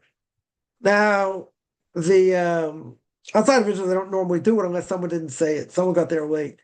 Right? Let's say. So I would say, even more so, even that they should finish the Shemona Esrei with everybody else. So they'll be able, or at least be able to finish before someone is going to be able to say Baruch Hu again. Right? So that would definitely be better. Then you go back and say whatever you need to say. Right? That will take care of that. Can a conversion candidate do Marv without the blessing at the beginning? You could. I mean, in theory, you could. Yeah, instead of saying it, you'd skip it, right? In the interest of getting the Hebrew practice, and you could, right? You could do that, but I would say like this: whatever you're going to say in Hebrew, it's going to take a while for people to get, to get the Hebrew down. I would say it's better. It's better. It's better to say fewer things with more meaning, right, than to say more things without meaning, right? So, could you skip it? You could, right? Again, what's the idea? The idea is if you're going to pray with the minion, okay, which you should if you're a guy for sure. Woman does not have that obligation, but if you're going to pray with a minion, if you're a guy, you should get there earlier. Right? One of the things Rabbi of synagogue, told my son that I forget who he heard it from. He told him 3 things. 2 out of 3 I remember. One is you should when you pray, you should make sure you're there from the beginning to the end. That was one thing. The second one was you should work hard, very much honoring your parents, right? When I said, see, you hear that? So that was the second thing. I forget the third thing. Exactly what the third thing was. Yeah. But he said this to someone who just became bar mitzvah, that, again, I forget who said it, but the idea is to be there from beginning to end, right? No question. If you, again, let's say running late, so on the service, whatever, you're going to pray there. Okay. Right? It's better to get there certainly a few minutes early. Certainly a few minutes early. Right? And the simple reason is so you can, gather your thoughts or get some stuff out of your head so you're ready to pray. You don't just run into prayer. Right? That is the ideal. That is the ideal. The ideal doesn't always work. Right? Why? Any number of things can happen, in between. A person gets sidetracked. A person, I don't know, ends up in the bathroom. I don't know. Whatever it is. Or you just get out late to go. There are many things. There are many potential things that can happen. It's funny. Most people probably realize, and whatever, sometimes I get delayed. My goal always is, and it happens rarely, but the goal is always to be a few minutes early in every class. Now, most people know I probably don't start till at least 5 minutes late. Now, it's not on purpose, not so I can see how many people are going to be there so I come in. I'm not the only one there. That's not the point. Right? Something inevitably comes up, or I don't realize what time it is, or anything else. Like, the end goal is, to be there on time. Yeah. Yeah. A lot of times it doesn't work out that way. Why not? It could be any number of reasons. Right? Sometimes it's total onus, right? Beyond my control. Other times it's in my, let's say it's in my control, but other things happen. Whatever it may be. Yeah. So at the end of the day, when it comes to prayer is a very important thing. Right? For a guy, you're going to pray 3 times a day with a minion if possible. Totally if possible. If not, you still have to pray 3 times a day. Women, at least twice a day, but they still don't have to pray with 10 men. If they want to and they're able to, good. Not saying that, necessarily they have to. But the point is to get there, at least on time or before. Now, so, some people say, well, why are you going 15 minutes early? Okay, I got things I want to say. I got, something I may want to learn or whatever. But always better to be early than be late. All right, I guess one thing I learned, from my parents is like, you go to an event, you get there early. You don't get there in the middle, you don't get there at the end. Last week I had a wedding of what do you call it? One of my son-in-law's sisters got married. So the same night, it was actually in Jerusalem. So there was another wedding here where I live, was right up the street, right? But this wedding, very close to both.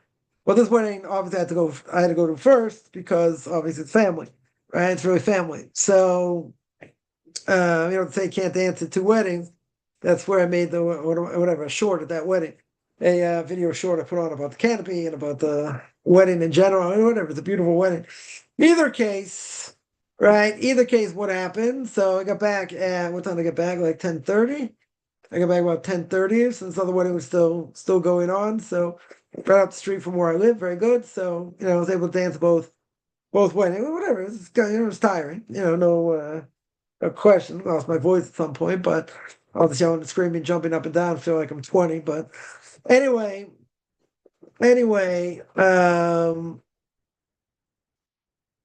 yeah, so you do what you can do. But prayer is such an important thing, right? It's such a crucial thing, certainly for guys, no question, because you have to pray with 10 men. You want to get there a few minutes early, even just a few minutes early. And the reason is just to clear your mind. They say, I need more than a few minutes. Okay, so take however much time you need, but get there before. Get there before. Because then you're running into prayer. And again, sometimes we're not in control. Sometimes, or maybe we are in control, whatever. We got distracted. Something happened. Okay. right? It can happen. For sure it can happen. Probably happens more times than not, right? But it's such a crucial thing, right? You want to be there on time or before, right? To make sure. When you're thinking about Hashem, someone asks and you're talking to, but not knowing formal prayer. Is that acceptable prayer? Yes. How do I know? Because God knows the thoughts of man. What happens if a person can't read? Person is illiterate in Hebrew. Maybe illiterate in general, let's say. They can't read. In their own language, they can't read. Yeah, so what do? They take a certain amount of time, and they have their own innermost thoughts. So what does God do? He takes those thoughts, forms them into prayer, and that's good. And that's good enough. Right? If a person can't, okay, so they have to learn. Right? A non-Jew's not going to convert. They can say whatever prayer they want. They can say more prayers, less prayers, many times a day, not many times a day. Right? They don't have formal prayer. They don't have formal times to pray. They can pray whenever they want. Now, just by that, Jews have formal times to pray. But a person, could go in the woods and pray as long as they want. It's, again, you have to pray at the right time and say the right things, whatever. But, could a person go in the synagogue, open up the ark and just like pour their heart out? Yeah, they could. Do a lot of people do it? I don't think so. But if it's needed, 100%. A person feels they want to get close to God. So what do? They meditate in the forest. They walk on the ocean. They look at God's greatness in the world. Right? They're alone with God in their thoughts. Very good. So their prayers go up. Even if they don't know how to pray. Even if they don't know how to pray. Now, someone will say, but does that take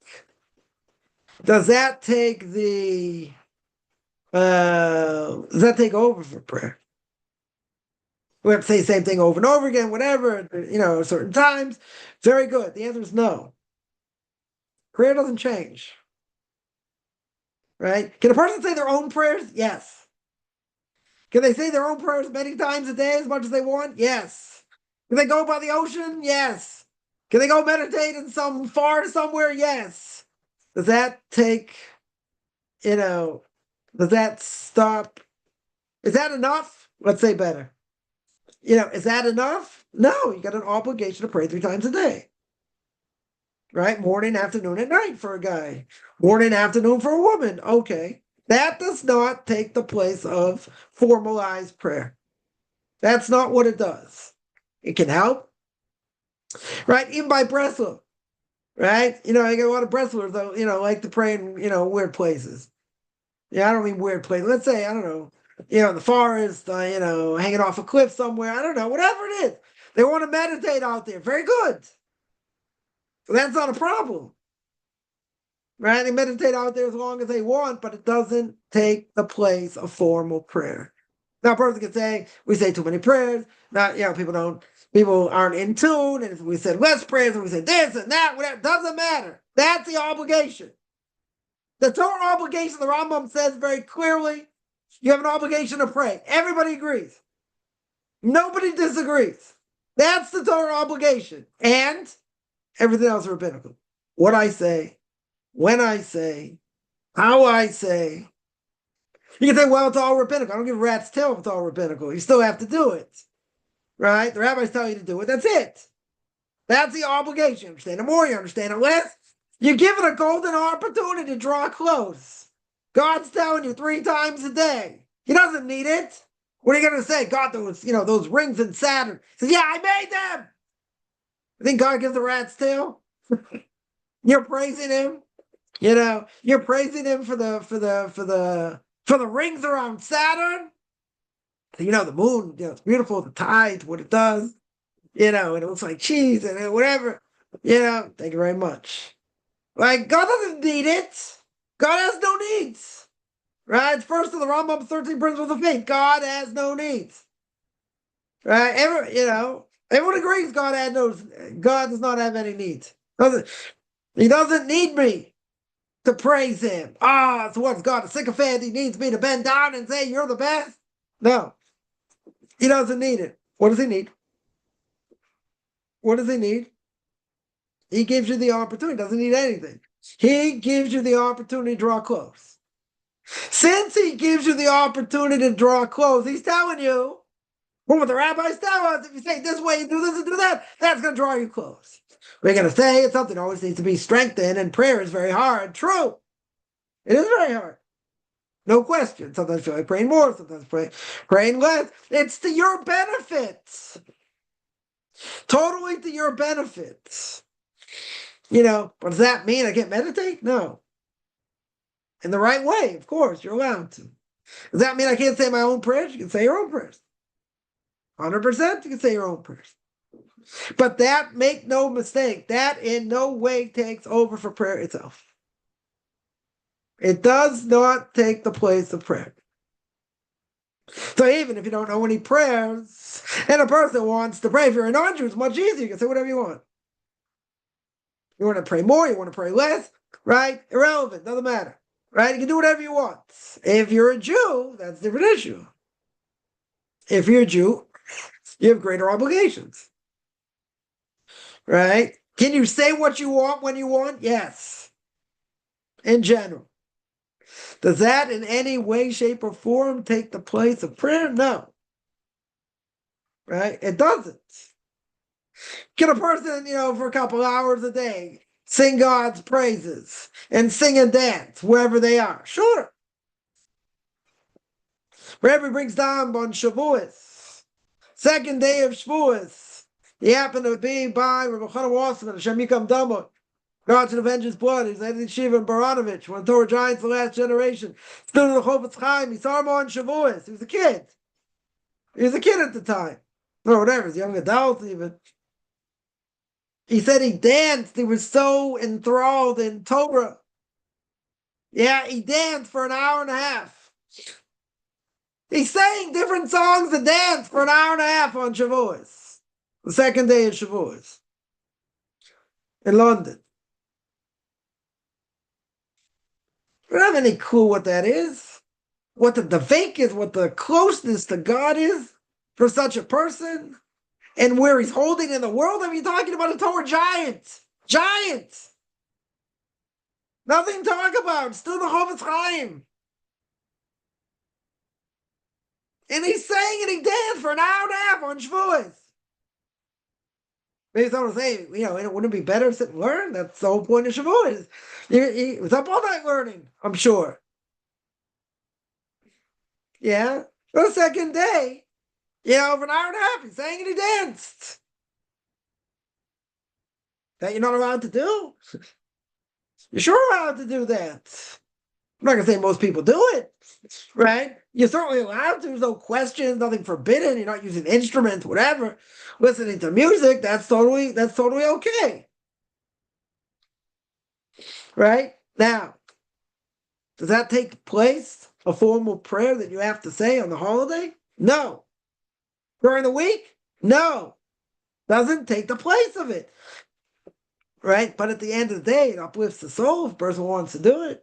And if a person feels closer once, twice a week, they want to meditate for, 10 minutes, 15 minutes, whatever, focus on certain things, clean out the mind.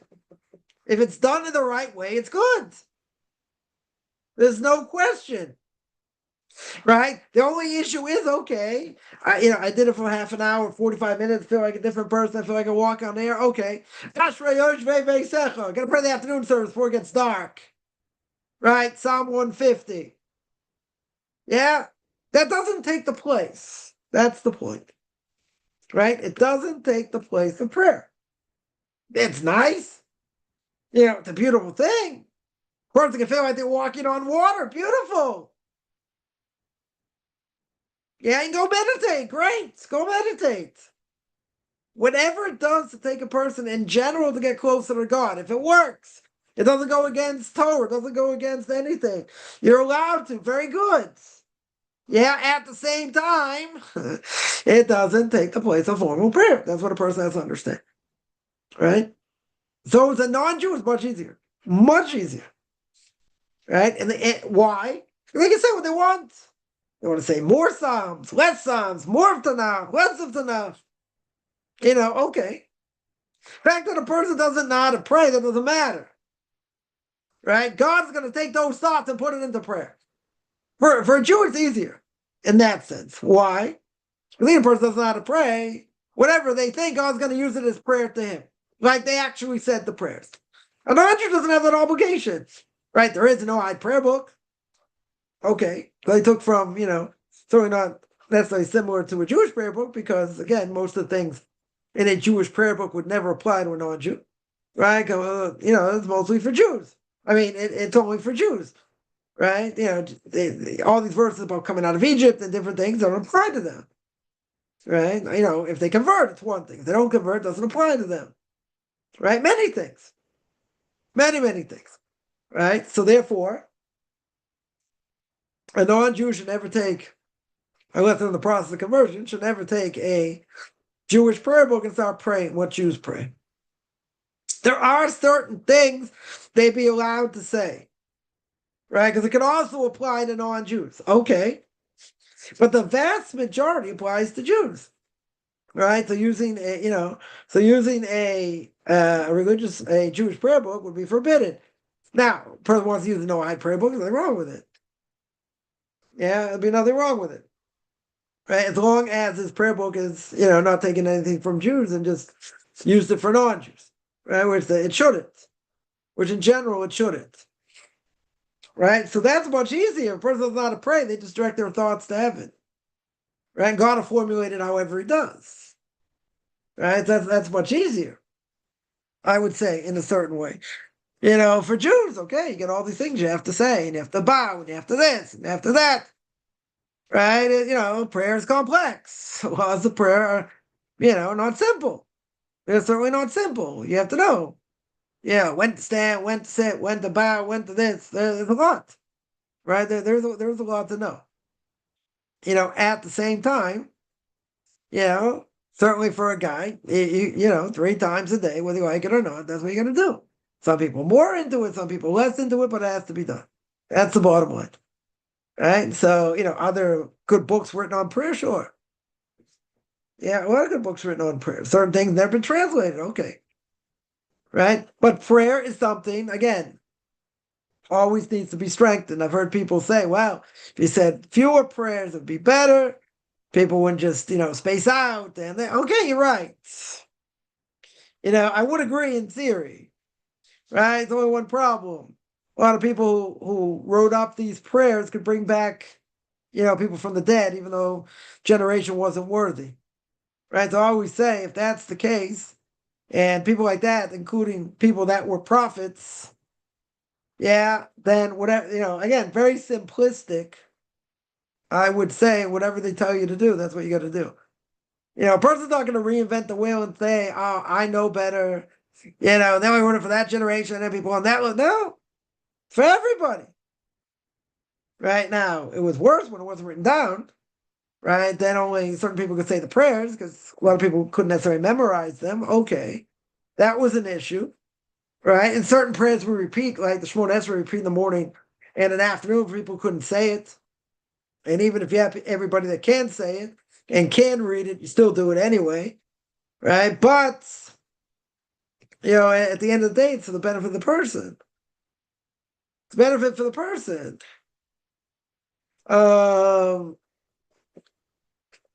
Someone asked, can a conversion candidate wrap tefillin? Nope.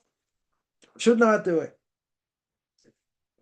They should only do it and learn how to do it right before conversion. What some people do is they get tefillin, they don't have parchment in it, they learn how to put it on. Once they learn how to put it on, they do it right before conversion. Right? And the reason's very simple. The reason's very simple because there are 3 signs the Torah makes very clear. 3 signs between God and the Jewish people. One of them is Shabbos, right? Because it says it's a sign between me and the Jewish people, God says. One of them is circumcision, as the prophet says. And the third, right? The third is tefillin. Right? Third is tefillin. Tefillin is also called a sign. That's the reason tefillin are not worn on Shabbos or a festival. Why? Because Shabbos itself is a sign.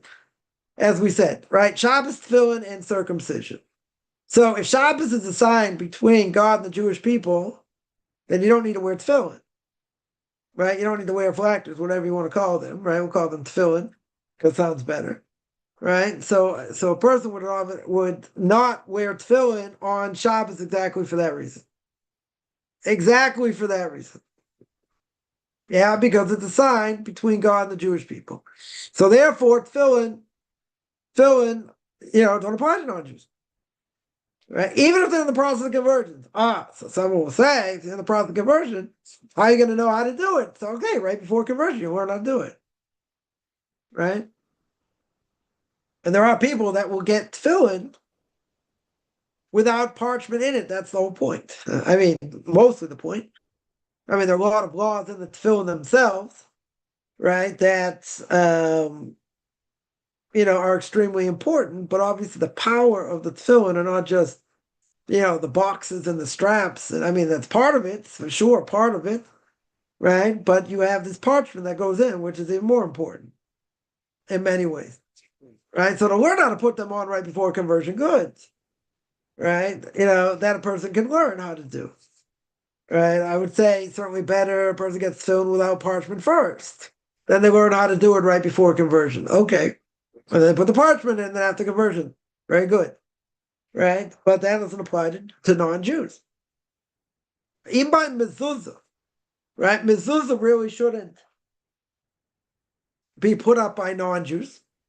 There's one of the commentaries on the Rambam that says that it's fitting to be stringent. It doesn't say outrightly forbidden, but it says it's better to be stringent. And the simple explanation is again, things that are the parchment that's written in a mezuzah. What's it all about? Coming out of Egypt. Yeah, it's coming out of Egypt. That's what I'm speaking about. It doesn't apply to a non-Jew. That's one reason. Well, the second reason is that a non-Jew doesn't know all the intricacies, of a mezuzah and what to do and this and that. They can abuse it. What's one example? What's one example? One example would be that you have an obligation, just on this topic, you have an obligation to put up a mezuzah any place where there's a doorway. Right? Even if there's, let's say, a wall, let's say in a living room, right? It's kind of like an arch or whatever. You have an obligation to put up a mezuzah, probably without a blessing. Or let's say you have a closet you use. You can walk in and out. Right? We need a mezuzah. You put a mezuzah, let's say you have a laundry room. Very good. So you put a mezuzah on that door. One question. On the way to the laundry room, right, let's say it's a bathroom. You put a mezuzah on the door of a bathroom? No. It's a doorway, very good, yeah. But what goes on there is a problem. For the mezuzah, not for what you're doing. We won't get gross here. What you're doing, okay, so you got to do what you need to do. Very good. Right? That's not a problem. But you can have a mezuzah there. Right? That's desecrated mezuzah. Right? Now, someone say, well, maybe they would ask the question before. Maybe they would ask the question before. Okay. Well, there are non-Jews not in the process of conversion. They, maybe they think mezuzah is a good luck charm, so they buy a cheap one. They don't have to buy necessarily an expensive one. Now, most likely they'll only put on the front door. Probably. They're not gonna, are they gonna put on every single door in their house? I can't imagine if they're not gonna convert. Certainly not. But again, these things can get abused. They get abused. That's why a Torah scroll, let's say written by a heretic. Yeah, written by a heretic, you could steal it from him technically. Why could you steal it? Because if you leave it in his hands, he's going to abuse it. Right? Or most likely abuse it. Right? So there would be a question. I'll get in trouble here, but we don't shy away from tough questions. Reform Reform conservative synagogue. Progressive, whatever you want to call it in other places. Would a person be allowed, let's say for argument's sake, the Torah scrolls have a kosher. Let's say they're kosher. For argument's sake. Is it permissible for a Jew, for an Orthodox Jew, to break into the synagogue, let's say, hopefully they wouldn't get caught, open up the ark and steal the Sifrei Torah, and steal the Torah scrolls? Now let's say Torah scrolls are kosher. Well, what would be the issue? First of all, I get the law of the land. That would be a problem. But what would be the issue? What would be the issue here? They're going to have people called up they shouldn't call up. They have people read that shouldn't read. They're going to abuse it. So it'd be a mitzvah. Be a mitzvah to steal it. If you knew I get a problem, it's the law of the land. Okay. Right? But technically speaking, there'd be a mitzvah to do such a thing. There's a scribe I knew, blessed memory, that he had a whole question. They were, I don't know, conservative synagogue, I think. Wanted to give him a Sefer Torah to fix. I don't know the problems with the Torah scroll. Is he allowed to fix it? Right now, if it's no good, you can't read from it. Why she fixed it? They're not keeping Torah like they should, by any stretch. If they're not keeping Torah like they should and they abuse it, let's say, then it'd be a mitzvah not to. You gotta say about it, it's better for them to read from a Sefer Torah is not kosher. I mean, they're cutting off. I mean, it's kind of funny they would want to do it because, there are plenty of mitzvahs they don't hold by and they don't do. And they certainly don't do it right. Right? They certainly don't do it right. On the other hand, you could argue that, well, if they're going to read from the Torah, no matter who reads from it, no matter what they do, isn't it better they have a kosher scroll than not? I would think that may be part of the other argument, the other side of the argument, right? But we don't. It should be forbidden. Should be forbidden. Yeah. I've heard of cases where, a conservative synagogue used a scribe who was Orthodox, and they didn't write a Torah scroll. I don't know, they fixed, let's say. I don't know why it's permissible. I don't know why.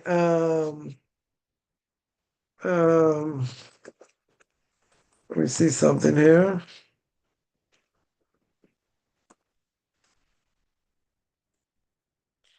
Yeah, I would think it's forbidden.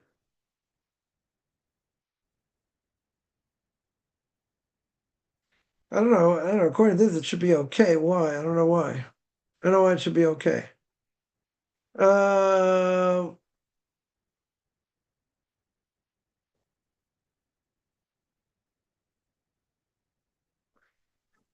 I say something? Yeah, go ahead. So one of the things I heard Rabbi Yosef Mizrahi say is that the way that God governs the world is that he said that the Torah will never be corrupted. So that's why he guided even the conservative and the reform movements to always buy kosher Torahs. So explain to me what that means. Well, basically we have this guarantee, I don't know where it comes from, that the Torahs will always, if there is maybe there will be a non-kosher Torah scroll, theoretically possible, but usually a Reformed synagogue and a conservative synagogue will have a kosher Torah by a kosher Shomer Shabbos Jew, because that's how God governs the world, to make sure the Torah is not corrupted. Because we had too many corrupted Torahs, then it would be like Christianity. Right. So that I hear. The only question is, even if that would be the case, even if I ultra liberal and say, okay, let's say they have their own kosher Torah scrolls. Okay. The question would be, is there a mitzvah to help them fix it? That's the question.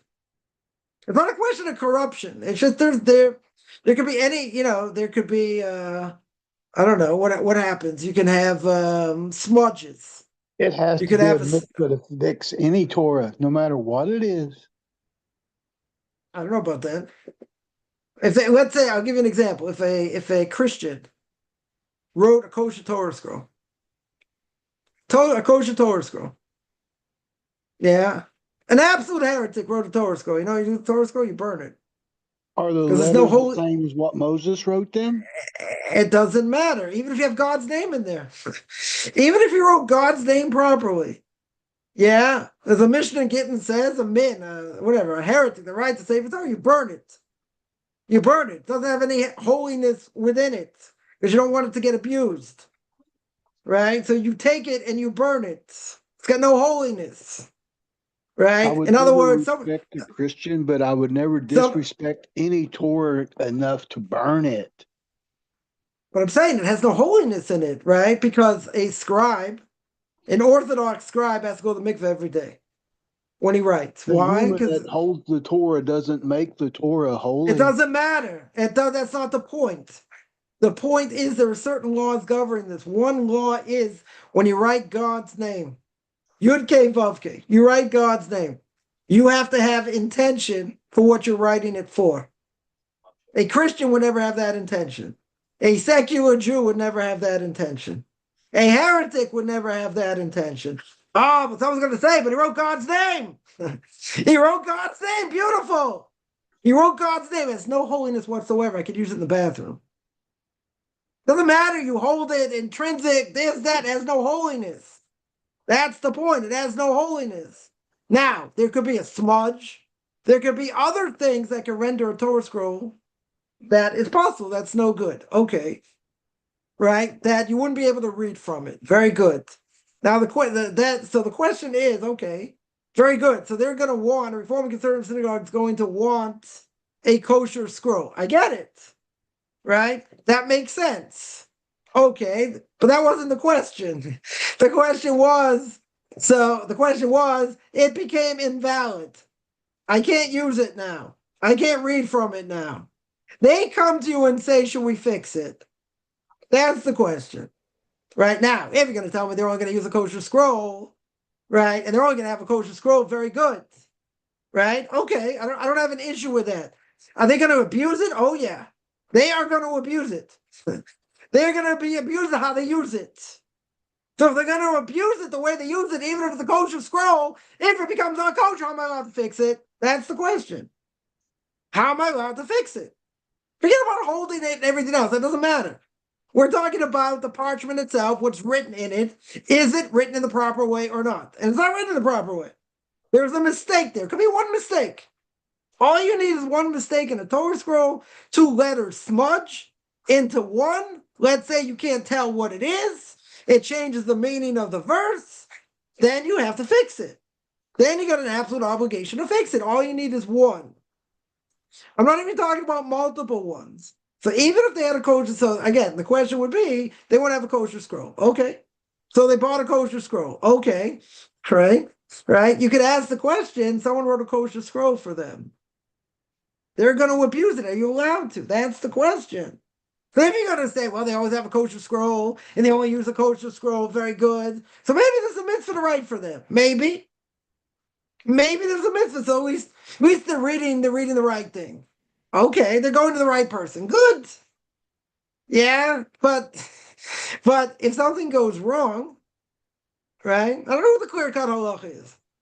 Right? My assumption would be, I could be wrong. You shouldn't fix it. Why should you fix it? They're going to abuse it. They got a kosher scroll from somebody. Okay. Very good. They make this Achnas and Sefer Torah. They have this whole big party for it. Okay. All the trimmings. Very good. Yeah, and they get a woman reading from it. They have a kid reading from it. That's under the age of bar mitzvah. They're not using it the right way. Yeah. Okay, someone wrote it for them. Good, that's another question. Should someone write it for them? Is it better having a kosher one or not? For them. Because they're not going to use it the right way. Right? Now again, even if you're going to tell me, that's what Mizrahi said, they're going to want to use a kosher one, very good. Who says I should be the one to write it? Or who says I should be the one to fix it? Is that going to have the effect on the group itself? It's going to change them? And they're going to become more traditional? Halavai. That should be true. I don't think it's going to be true. I definitely don't think it's going to be true. They're not going to use it the right way. Right? So again, I have to look further into it. whether that is the outright halacha or it's better to give them a coach, better to fix it for them, have a kosher Torah, whatever they do with it, they do with it. That could be the answer. I have to look into it more. Right? That very well could be the answer. I'm just questioning, why should you do it? But they're not going to use it the right way anyway. Maybe they'll read it once or twice a year. Maybe. Or whatever they do. Maybe. Yeah, why should I be the one to fix it? Right? But I don't remember. This person was more religious Zionist anyway, who was asked to fix the Torah scroll. I don't remember what the final. I can't ask, it's no longer in this world. I don't remember exactly what the final thing was. I'm asking the question. Why should they have a kosher scroll? Can I say Everyone's another going to thing? want it. Yeah, go ahead. So here's another idea. So let's say, I know that some people in Reform synagogues are not halakhically Jewish. They think they are. But let's say some people are. So for those people who are Jewish, there's a principle that a Jew should never lose hope. So basically, God wants as many Jews possible to have as much being set up for success to return to Him.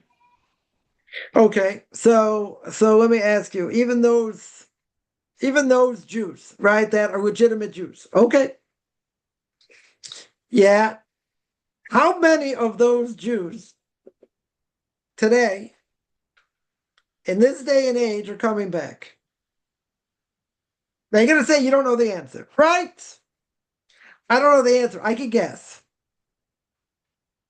In the early 2000s, Pew did a study. There was a Pew study done that we were losing 35,000 Jews a year. It was the late 90s, early 2000s. 35,000 Jews a year were being lost to assimilation into marriage. 35,000. Now, how many converts in Baalei Tshuva are there every year? 1,000? 2,000? You want to tell me 5,000? I think it's a dream. Let's say 5,000. I'll be generous. 5,000. You're losing 35,000 a year. Okay, that's in the early 2000s. 25 years later, I would venture to say it's probably close to double. You're probably losing at least 50,000 a year. Easy. 50,000 a year, and at best, maybe having 5,000 come back. Right? So now, out of all these Reformed Jews, where 60 to 70% are going to intermarry, even if there's some Jews left, how many people are really coming back? Now, you'll tell me, someone's going to say, obviously, they're going to say, even if one comes back, it's worth it. Okay, right? One Jew is a whole world. That's true. And even if one Jew comes back, that could be generations, right? That could be generations of religious Jews. Good. That very well could be true, right? But you're going to lose 70% of them. 70% of them. So you tell me it's better that 1% or that 30% has a kosher Torah. Okay. Maybe that's going to have an influence. I am extremely pessimistic. If you couldn't figure it out. Extremely pessimistic that all these Reform Jews are coming back. Halavi they will. Halavi, Messiah comes, they have fear of God, they all repent. Halavi that should be true. Yeah, I would love to believe it. Yeah, but most people, someone asked Rabbi Tauber, bless him, is very much involved in Jewish outreach. And someone asked him, well, it's going to be my family at the end of days. Yeah, it's into marriage assimilation, what's going to be? So he said, this world, what's going on, it's like there's a selection process. Yeah, people are being weeded out. So bottom line, what it means is, when the Messiah comes, if you're holding by Torah mitzvahs, you're safe. You should be safe. If you're a non-Jew keeping the Noahide laws, you should be safe. Everyone else is idolaters, they're out the window, unless they repent. And now, what about secular Jews? And Rabbi Mizrahi always says, if you read the prayer of Valet Sion, right, that means God's going to come back, right? And Jews are going to come back, but it has to be ones who want to come back. They want to come back to Zion. The ones that don't want to come back to Zion, do not want to come back to Jerusalem, God's going to save them? Why is God going to save them? What's going to happen to them? It's a not just a separation process. He said it's a cleansing process. That's what Rabbi Tauber said. He said this like 30 years ago. The cleansing process, right? Meaning, if you're on the right side, you got a chance. You got a chance to be saved. If you're not on the right side, my language, you don't have a snowball's chance in hell. Can you repent? Yes. There's always repentance, right? There's always repentance. So the pessimist, my pessimist side would say, you know what? You got a few Jews maybe out there, like I grew up in the conservative movement. So here's the Torah scrolls were coaches. They say, look, you came back. Right? You came back. Okay, at the heyday, 75 families, let's say, I don't know, back in the day you had, 150, 250 people, 300 people. That's 1 out of 300. That's pretty small. But you say, but you had a kosher Torah scroll. That helped you. Okay. But it's a drop in the bucket. Right? It's a drop in the bucket. If you're losing 70%, right? And all these Reform synagogues are all shutting down, right? They're all being extinct because they can't pass it down. So how many of them are really going to be left? Right? So you say it doesn't matter, right? So you could argue that. Maybe that's what Rabbi Mizrahi would say. You can argue that. They want a kosher Torah. Doesn't matter how many people get influenced. Whoever comes back, comes back. Okay. Right? Maybe that's true. It doesn't matter if how they use the Torah scroll. It doesn't matter if it's abused or not. No. We'll give them a kosher Torah scroll and let the influence be what it is. Okay. But what's the end result? Explain to me what's the end result. The end result is an absolute disaster. Disaster. Right? Someone, rabbis had 8 Shabbatot. Right? College students. Right? The Chabad rabbi there saying, okay, who's got an obligation to wash? Right? So you say, okay, is your mother Jewish? Yes. Okay, you can go wash. Not, wash for bread. Is your mother Jewish? No. Okay, you don't have to wash. Is your mother Jewish? No. He said 50%. 50%. That's what you had that were Jews at this place. Now, is that common? It's common. Could be higher even in some places. Right? I'll give one example. Rabbi Talbot once told me. He said in Denver, Colorado, you got a lot of Torah going on. Right? You got a kollel there, you got yeshiva there, you got a girls' school there, you got kiruv going on. 85% into marriage. South America, nothing to talk about. It's that higher or higher. Yeah. So in some places where you got so many from Jews, so many religious Jews, 85%. You know what that is? 85% out of 100. That's insane. That is an absolute disaster. An absolute disaster. So again, the argument could be, well, if they have a kosher Torah there, okay. Maybe one person out of that 85% is going to become religious. Okay. Okay, maybe. It's going to have that influence. Me, Mr. Pessimist with a capital P, goes, ain't going to matter. Ain't going to matter. Most people ain't coming back. Right? This is the cleansing process. Right? You want to come back, you got an opportunity. You don't want to come back, you're finished. Right? The Messiah comes, it's game over. It's game over unless you repent. That's it. It's game over. Right? So how many people are going to be left? How many people are going to be left? End? The diaspora ends when the Messiah comes. When the Messiah comes, everyone's going to have to come. All Jews are going to have to come to Israel. Whoever survives. Right? That's when it's going to end. Right? So, we don't have that much time left. We got at least another couple 100 years, but things are moving pretty quick. Right? But the disaster, but the diaspora has been a disaster. An absolute, forget about pogroms and anti-Semitism. That's also been bad. Right? But you got people in America who have no clue what it means to be a Jew. Nothing. America destroyed them. Destroyed them. Literally. Right? I tell this story. I guess I'll end with this story here. That my own family, just tell a story about my own family. So my mother had 4 aunts and an uncle. Yeah, 4 aunts and an uncle. Now they all, I think my great uncle just recently passed away. Is in his 90s, and my great aunt passed away, I don't know, last year. It was about 100. My mother's aunts and uncles all passed away. Now, in 3 of those lines, because of intermarriage and assimilation, their kids no longer Jewish, those lines are finished spiritually. Yeah. A fourth line with my great uncle, let's say. So he had two girls and a boy. The girls are Jewish, both intermarried.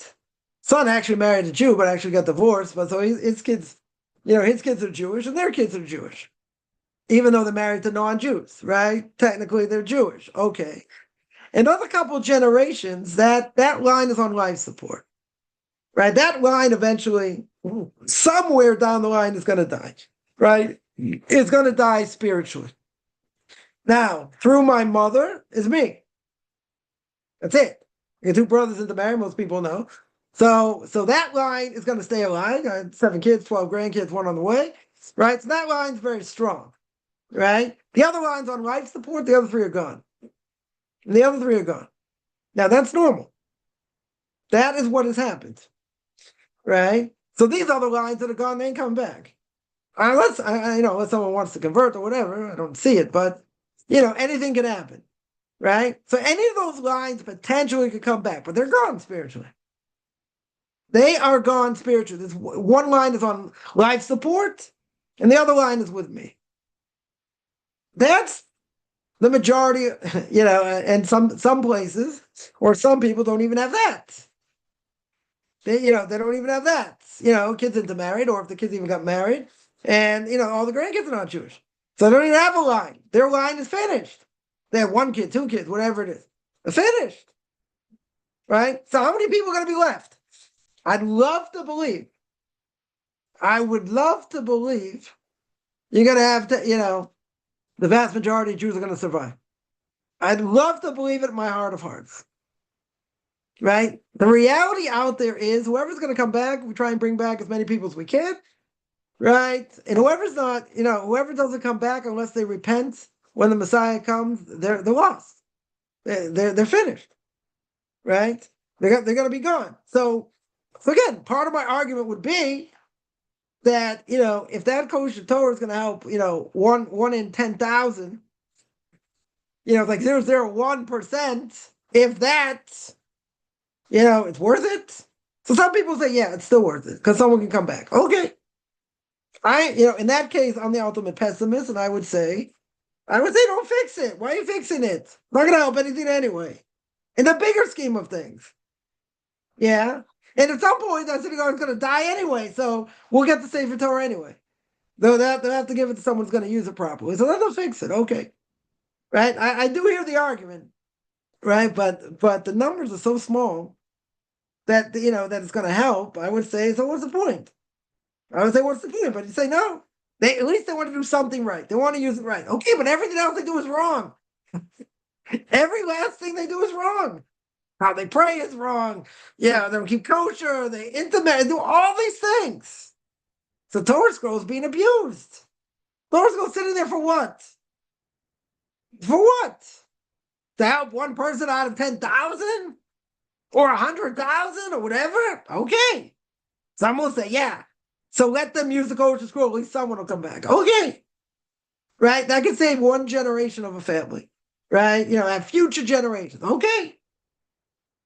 Yeah. So maybe that's worth it. Maybe that's what they'll say. Maybe they'll say it's worth it, and that's what they want. Okay. The question still stands. Right? I will look into it further because it's an interesting question. Yeah. The question's going to be is, okay, even for that, would I have an obligation to fix it? Would a Orthodox scribe, someone came to them, would there be an obligation to fix it? You going to tell me it's going to save 1 in 10,000? I don't know. I don't know if there'd be an obligation. Certainly not. I don't think so. Right? Whatever, I have to look into it further. Right? Are there more kosher Jews in New York than Israel? Nope. Biggest Jewish communities in Israel. You're talking kosher Jews. I don't think so. Let me just now I really have to end 1 second.